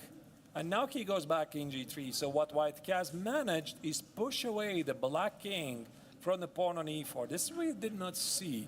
By the way, and there's also some ideas like Knight A7 and Rook H7 check, which still should be a draw. But something black should watch out for. I'm just wondering why not Rook H2 instead of King G3, because then the pawn on E4 looks like falling. Rook Ah, what? Bishop, Rook H2 Where? here, after check. Check here and Rook Rook H2 H2. now. Yeah, but I just realized that there is Bishop H7, Bishop C7. Yeah. Yeah, you are creating some unnecessary complications here, I'm afraid. So he did what he had to do, pushed Yeah. away the king. Now he goes back. Ah, by the way, Knight C3, now to E4, now is the thing. Now this is a threat. So the problem for black that the pawn on E4 is in a light color, and black's bishop cannot simply protect it. I think maybe Jules has to try somehow to create this. Maybe he could create some passer. Can I liquidate this into a draw by playing Rook E1? I mean, you can have your knight and rook against the rook, but all professionals know it's a draw. But what about Knight A7? What does it change? I take Okay. on E3. So I liquidate all of your pawns. Okay. So it looks pretty clean to me. Once again, King F4. Oh wait, Oh, I can even play this. But You had another idea? there is, after Rook E1, there is Knight C3, and there is no take because Knight D5 check. That's nice. And Knight D5 is also a threat. That is a nice idea.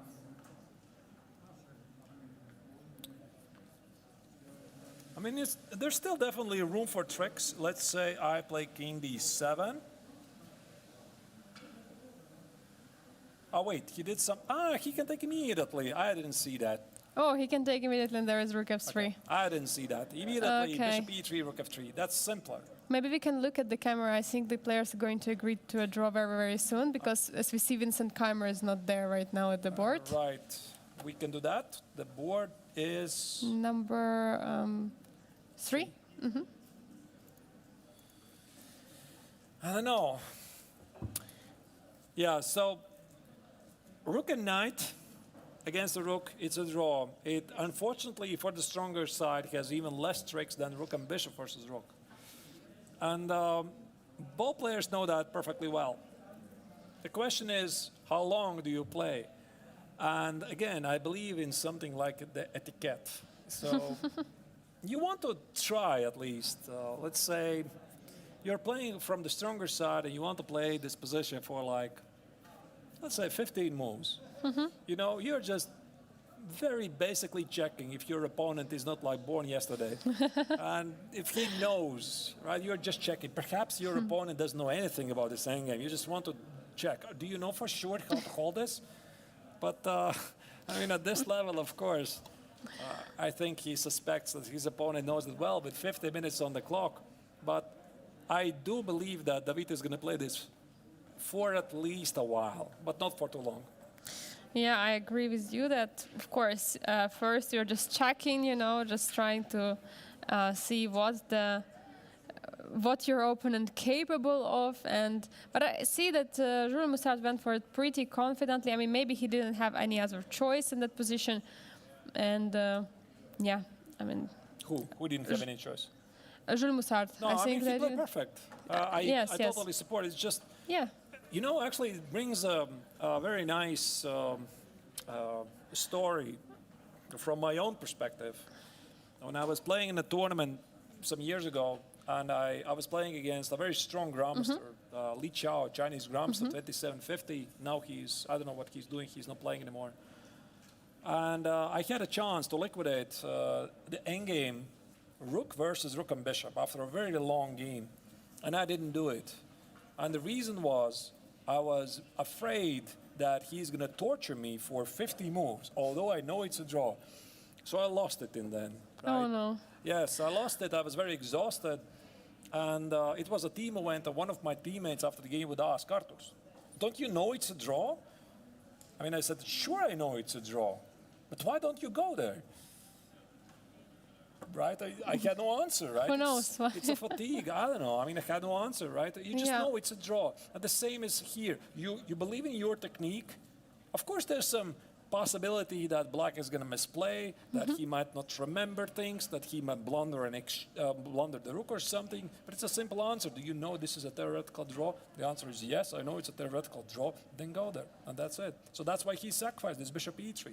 Because if he was being ambitious here instead of Bishop E3, okay, maybe he would have kept the bishop on the board, but is he ambitious? Of course not. I mean, these pawns might become potential target. Knight C3, Knight E4 is also a threat, so he just liquidated this into a draw. Yeah, and we have the first result. We have Amin Bassam winning against Arjun Erigaisi, so hopefully we're going to get the Egyptian Grandmaster soon here with us in the studio.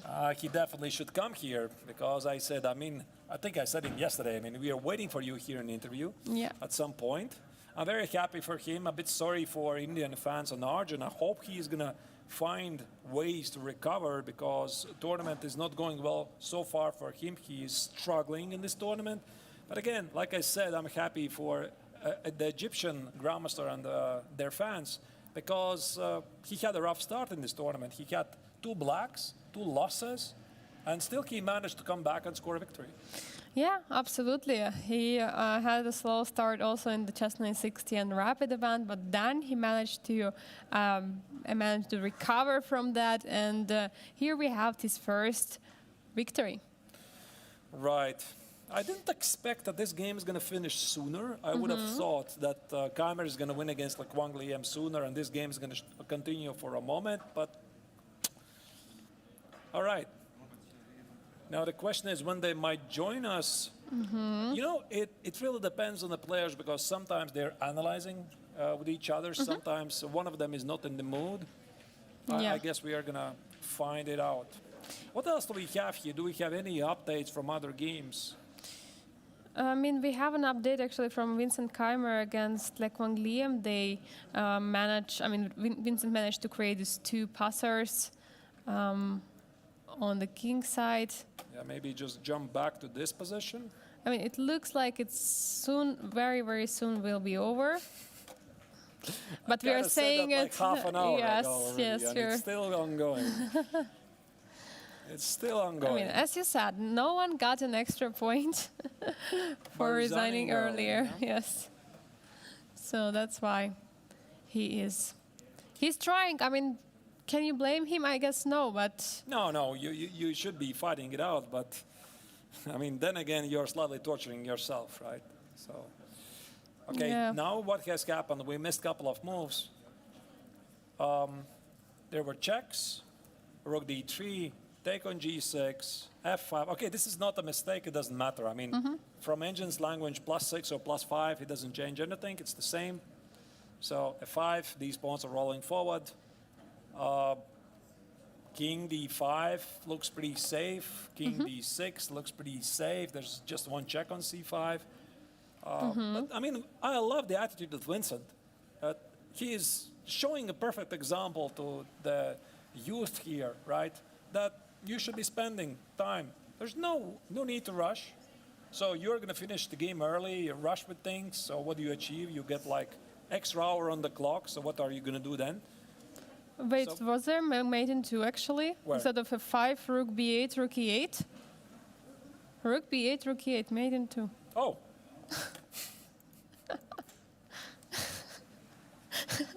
Cute little checkmate. I did not see that. So he did rush with something. Okay, but come on. I mean, this is not a blunder. I mean, of course, it's not a I mean, blunder. that's like, such an unusual checkmate. Yeah. All oh my right. God. And meanwhile, while we are watching here how Vincent is trying to win this one finally with some final moves, please prepare the questions to Bassem Amin because he's going to hopefully very, very soon join us in the studio. That's right. The only thing perhaps which Vincent is regretting right now, why did not I finish this game right here? Now I have to spend like extra 10, 15 minutes on the game. I think, sometimes you're just so overcomplicating things. You're seeing so much, you're calculating so many lines. And, such simple things sometimes just slipping out of your attention. And that's probably what he was thinking. And maybe he didn't even look at the, back rank checks because he thought, okay, there is no mate yet because my king is on c6. Normally you want to have king directly in opposition to the opponent's king. He didn't have it, so he didn't see, okay, there is no mate, it's just a check. And he went to look deeper in some other lines. And yeah, we had mate in 2. Right. Yeah, I guess Liam is just unhappy about the game. That's my only explanation. Okay, I mean, again, the threat is e6, e7. So we have to check also the game of the most longest game probably of the round, which is Yu Yanyi against Daniel Bogdandiak. Okay, I've given up waiting for this game to finish. Let's just jump to this game. So is Armin Bassem going to join us? He is going to join us. All right. So this game is still continuing. So what we're going to do now, we are going to make a short break of 3 minutes. Armin Bassem is going to join us and show his amazing game against his opponent, Arjun Erigaisi. Don't go anywhere. See you in...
And welcome back to the 56th International Biel Chess Festival. We are having the first result of the round 3 of the Grandmaster Triathlon. And I am happy to have with me here Basim Amin with his first victory. Congratulations. Thank you. It was quite an amazing game. I mean, the King's Indian attack is just rocking. Yeah, of course, it's my favorite opening. And having commentating here one of the King's Indian experts himself, and it was a bit of pressure. You know, I had to play a good game. I'm glad it worked out fine. It was very tough, of course, and against very well prepared opponents, so it was really tough. Maybe we could go through a little bit through the game, especially the idea which he went for, the D takes E4. Yeah, okay, of course, first preparation part, it was not easy because he pretty much plays everything. So what he played is something I didn't expect at all.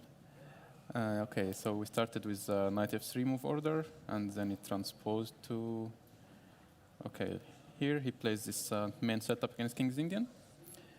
And e4, knight c6, rook e1, it's all main moves. Many moves here, of course, b5, queen c7, and d e4 is what he has prepared. I remembered, once he took on e4, I remember I had a game against Erik Blomqvist in Swedish League. It was maybe in March, I think it was in March. And after analyzing the game, I remember that he played a very good game, and that game I won, but by a blunder in move 14 time pressure, but the whole game maybe he was even better or maybe winning at some point. So I thought, maybe of course he has prepared something there. So I just tried to deviate somehow. I didn't remember exactly what I played, and that was a problem. But here c3, queen c7, and here I spent 22 minutes just trying to find out how I can deviate from what he has possibly prepared. And then I played this h3. The point is mainly when, what I remembered is that in Erik game, I think I played queen e2, not sure. But then he plays bishop e6 immediately. And whenever I have knight g5, there is bishop g4, and it's, quite annoying. That's why I said, h3, then this idea, if he plays bishop e6, then knight g5 is annoying. And if he plays h6 first, then I get this idea of knight h4, knight f5, and always h6 is important weakness, yeah. So this was also it in a way could deviate from his preparation. Yeah, that was the main goal also, yes. So, he played rook d8, queen e2, h6. Yeah, and here after knight h4, I was already relieved. First of all, he started to think. So he was out of his prep, and the position, I play this setup with white and black, so I kind of know how to deal with it. How many games have you played here already? Too many, Thousands. yeah. Of course, online also quite a lot, yeah. So. Yeah, bishop e6, knight c4. Yeah, and here he spent, 27 minutes. Because it's critical position, maybe I want to play a4 if he allows me. Also knight f5 is possible now. f4, also interesting. So, yeah, he went for b5, which is a critical move, knight e3. Rook b8, I wasn't so sure about. I thought he could maybe play c4, try to get some control over d3. Maybe his bishop could go to c5. A4 here, maybe? Yeah, but a4, no. Yeah, maybe even b4. Mm-hmm. And because taking c4 is not good, and now he gets like more counterplay. He can take rook d3, c3 is weak. So I'm not sure a4 is really helping me. Probably I'll still continue like in the game knight h5 and try to get his bishop. But yeah, I felt it's more critical than rook b8 because it gives me time, rook b8. But I think he had this idea to defend with rook b6 like in the game. So knight f5. Yeah, and here I'm not sure, if he saw queen f3, because I think queen f3 is just so strong, so maybe bishop f8 is not a good move. What were you expecting? I wasn't sure actually. I thought, okay, I should be fine now because, okay, at least I will take one of his bishops. But of course, if he's choosing which bishop to give, I think normally he would give e7, yeah, because like the white squares are already too weak, so giving up the light square bishop is not good, of course. But probably he missed, queen f3. Now I'm threatening knight h6. And it's not easy. If the knight goes, then the other knight jumps to d5, and it looks very scary. And that's why, okay, he decided to give me the bishop. You were Knight happy f5. to get light Yes, squared bishop? Of course, yeah. Now I knew for sure I'm much better, but okay, still needs to prove. So you think this bishop f8 was already like the mistake Yeah, I think by it's him? a critical mistake. Yeah, this bishop. So f8. before you think he was still... Okay, I mean, I'm not sure, but okay, engines usually doesn't like white in these positions. But you like. I like, yeah. Okay, so after queen f3, yeah, take rook b6 is nice. Of course, now if I take, then okay, knight d4 and knight c2 is coming. So this was his plan, but okay.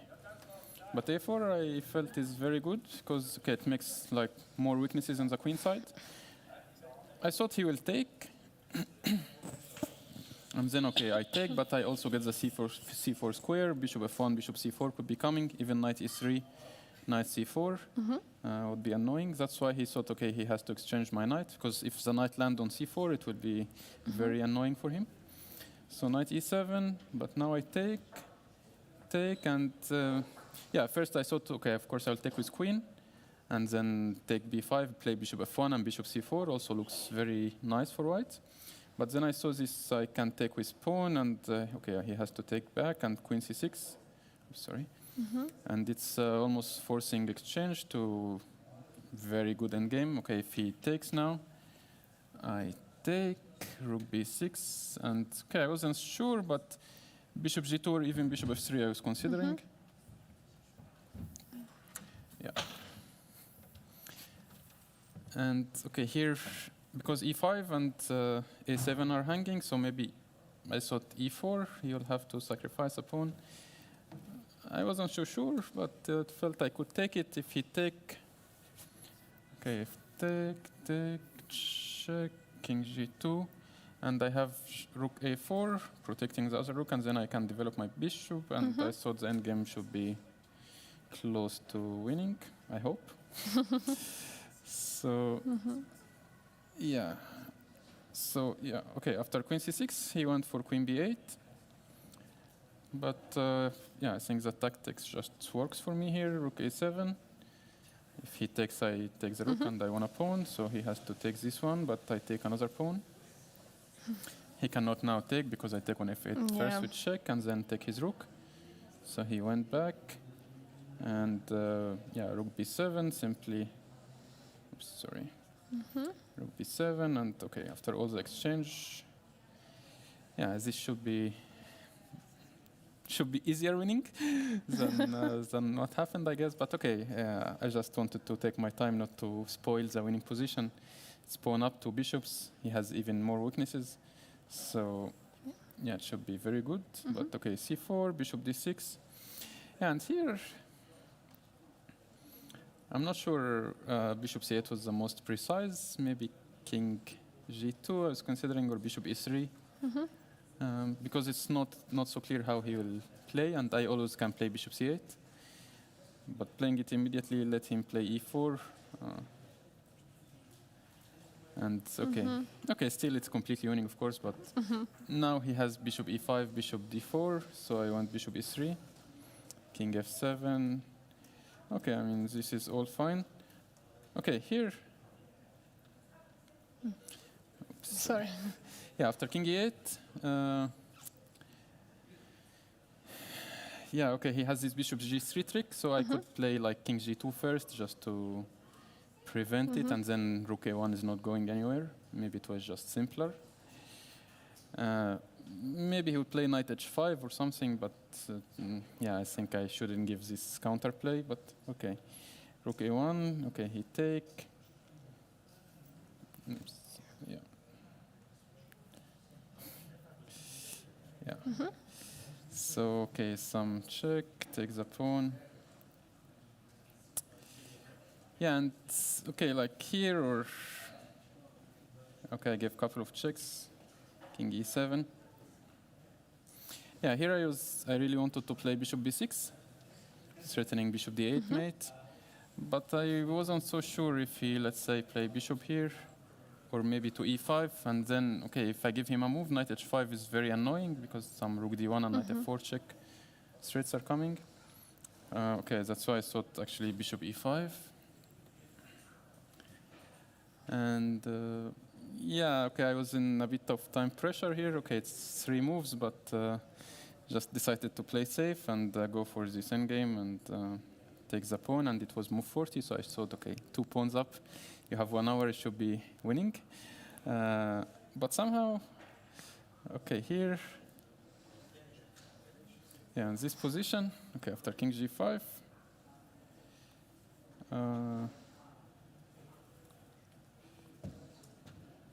yeah, how long I spent here? So rook g4, king e7, rook e4, king f6, rook g4, king g5. 2 minutes? Or? On f3 you spent On f3 in 25 minutes. Yeah, okay, mainly I was actually... You didn't want to go for this because the king would be active? Yeah, of course, didn't want to give him any chance, but I wanted to play here this rook h5, which is very tempting. Now if he takes, then here's the point. If king g6, I have bishop f5. Nice. And if he takes f7 queens and his rook is hanging, so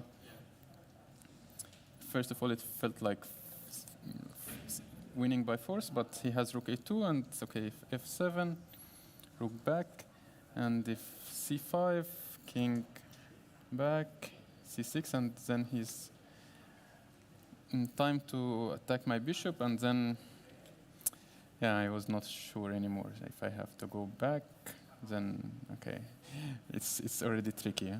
And I really wanted to make it work, like playing f4, f5 first before pushing the c pawn, but I was not 100% sure it's winning, so I just decided, okay, no need to do anything creative, just win the game. Just solid win. Yeah, so okay, f3 I think was good enough in the end. I was just trying not to give any counterplay, and okay, after knight g3, I took the pawn, and okay, if king e5, at least I have rook h4, not letting his king in. And okay, I have so many pawns. And yeah, okay, here I just had to be more last move precise. I was king d1 first, because if rook here, then yeah, king e3 threatening mate, and it's, I don't know, it's already bad, I think. It's tricky.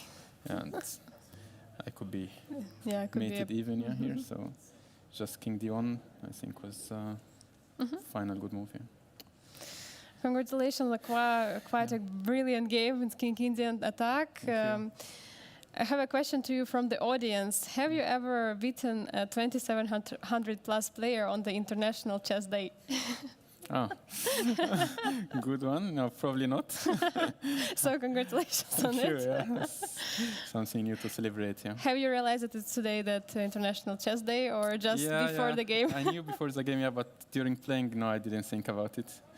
So it's good. So other people are asking, so what is your greatest comeback in some tournament? Comeback? That's a difficult question. Okay. Okay, well, once also I was playing World Teams in Kazakhstan, which is a very strong tournament. And I was playing board 1 for Egypt. I started very bad with 0 out of 3. And then I managed to finish with 50%. Almost got a medal in the end, yeah. So it was one good comeback in a very tough tournament. So I hope, okay, at least today I didn't go 0 out of 3, so it's already better. Hopefully it will continue. So also viewers are asking, you're doctor, and how is important diet for you? Do you follow some diet? Do you have some special physical exercises, sports? And if you could advise something to our audience. Well, I always advise, like students or people I train sometimes that they should, be in good physical shape. They should play some other sports, swimming or any running, just to stay in good shape. I don't do much myself, unfortunately, but I try from time to time to do at least some push-ups or stuff like that to stay in shape. For food, okay, I don't eat so much during the tournament. Usually before the game, I just eat something very little, and okay, I have a good dinner.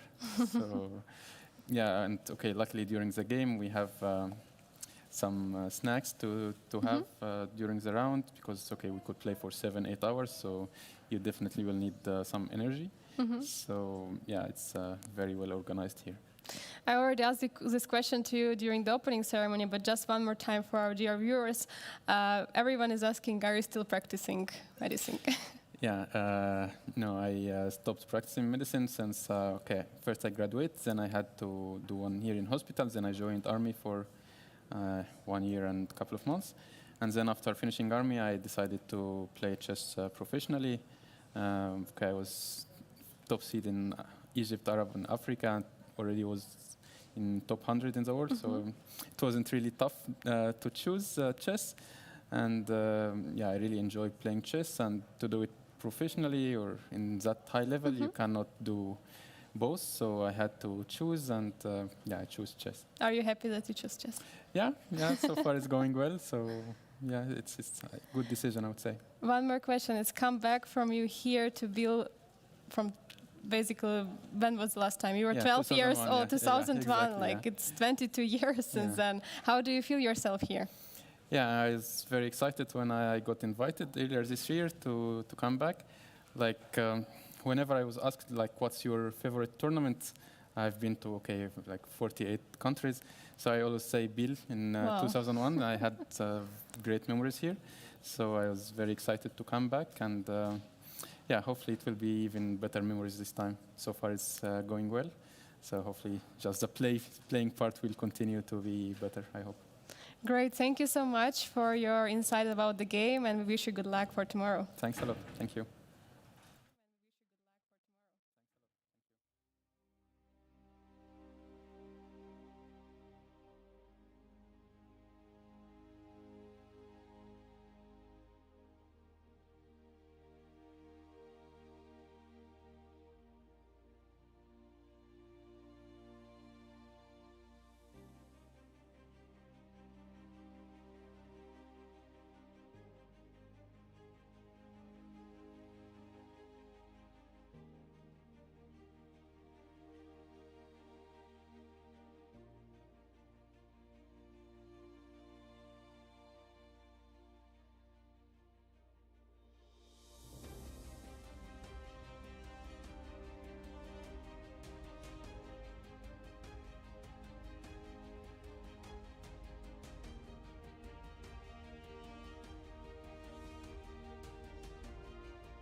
And we are back to the Biel's International Chess Festival, 56th edition. Today is International Chess Day, and we have our second result in the round 3, and it's decisive result.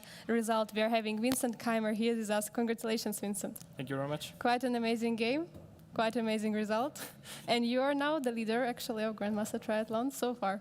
Yeah, I think Navarro won't lose this, but Yeah. yeah, I mean it's very good to have won this game. Lei Kuang, I think he hasn't lost a game in a long time, and also won the first 2 games, so that's certainly an important thing for me. So what was happening out of the opening? Maybe you could share us Yeah, I mean okay. something first from is your preparation. Some theory. Yeah. I think that's nothing special yet. Of course, I was kind of happy to see DC4. I mean, after Castle, it's much more difficult to get like a interesting game. Very happy about the C6 that he No, just played. DC4. Like if he just castles, Yes. it's rather symmetrical and hard for White to show some interesting ideas. Of course, I would have tried something, but still, like DC4, it's different. And yeah, I think main move here is like Queen C2 and these kind of lines. Yeah, which I didn't choose for the game. I wanted to play Knight C3, and yeah, I know that now Black has mostly 2 choices: either to take on C3 or to go Knight D6. And he chose this one, which I think is kind of fine, but here it's not. I think at least Black really has to be precise to equalize, and I didn't go that deep in this line because you have to prepare a lot. And but I remember seeing on the screen, some line with A5 and then Queen A4, Rook D1, Knight D4, and Rook A2, which then also happened in the game. I mean, during the game here, I was wondering for some time that actually what happens after Bishop D7, because now I'm like, for example, this wouldn't work. Here in Bishop B5 and then Knight D2, Knight C3. So I was thinking about Queen C4, but yeah, I mean, I'm not even sure. Like there was Knight A5 here too. I mean, of course, I can go DC5, but this is like a very interesting position. So like during the game, I was not so sure that maybe Bishop D7 would have actually been an interesting move, but okay, it's like also went quite fast, and he played CD4. And here I knew that Knight D4 should be the move. And yeah, I think Bishop G4 is very natural. Like I'm kind of threatening A6, Rook B8, there might be Bishop F4 when maybe he can sacrifice in exchange with B5, but still Bishop G4 is very natural. And yeah, I assume that he expected me to just take and defend it, and probably would have played something like this or pushing the B pawn. And yeah, White might be like a tiny little bit better, but I think it's very solid for Black, and normally a draw. Yeah, you help him to bring the rook out. Yeah, exactly. And here it's kind of tricky for him to find a good move. I mean, I think I remember that Rook A2 was a move, but I was not sure, so that's also why I spent some time to make sure. I mean, it's like, I let the C4 pawn live, so I would better be sure that it really is interesting. And yeah, I mean, Rook C8, of course, is very principled, but after that it gets very complicated, the position. I mean, A6. But what have you expected if not Rook C8? I mean, of course, Was there a have way played he could B8 protect? maybe, yeah, like a more solid option. And then after both Bishop F4 or Queen C4, there's just coming B5 in both cases. So again, might be like a tiny little bit more present for me, but I would have been kind of, I think it's already kind of a rather pleasant outcome. Nowadays it's so tough to even get a normal game out of the opening if the opponent is well prepared. That here at least it's very interesting. After Rook C8, I also felt that I have maybe already very serious chances for advantage. So yeah, this is of course a very nice construction with pawn on A6, Bishop B7, and yeah, if I would get what I got in the game, it's kind of nice. I mean, of course, here I had to calculate E5, which is kind of very tricky. I mean, first I thought I will want to take with the bishop, and then Bishop E5, D E5, and then, okay, I will take the Bishop too. And then I saw C2 here, which doesn't work now because I have Rook D8, C1 Queen, and go back. But there's the trick that I think he can go for C2 here, and suddenly now I lose the piece because Rook C2, Bishop E5, I can't take anything, and Rook C1 take, and then something with Queen E2. So Bishop E5 would have been a big mistake, I think, and then I had to play D E5. And now, at some point, I started thinking about Rook D7, which looks a bit weird to put the rook away from behind, but I think the plan would be, let's say I take, and then to take back, and there will always be like Queen C7 and G5 ideas, and I really want to get this pawn, but I mean, yeah, I don't feel like it's too dangerous for me, but still it's, during the game it was a question for me. So already here, did you feel pleasant position, or did you felt you have... D7, D5 for sure, yeah. Here I felt this is kind of nice, because for him it's very hard to make a move. I mean, he could have gone to H3 instead of F5, because, I mean, we can show, as in the game he can't defend the pawn because of G4, and if this bishop would be on h3, I couldn't trap the bishop. But yeah, I mean, of course, I can always just play bishop c6 and take the exchange, which might also be very good, actually. But I like bishop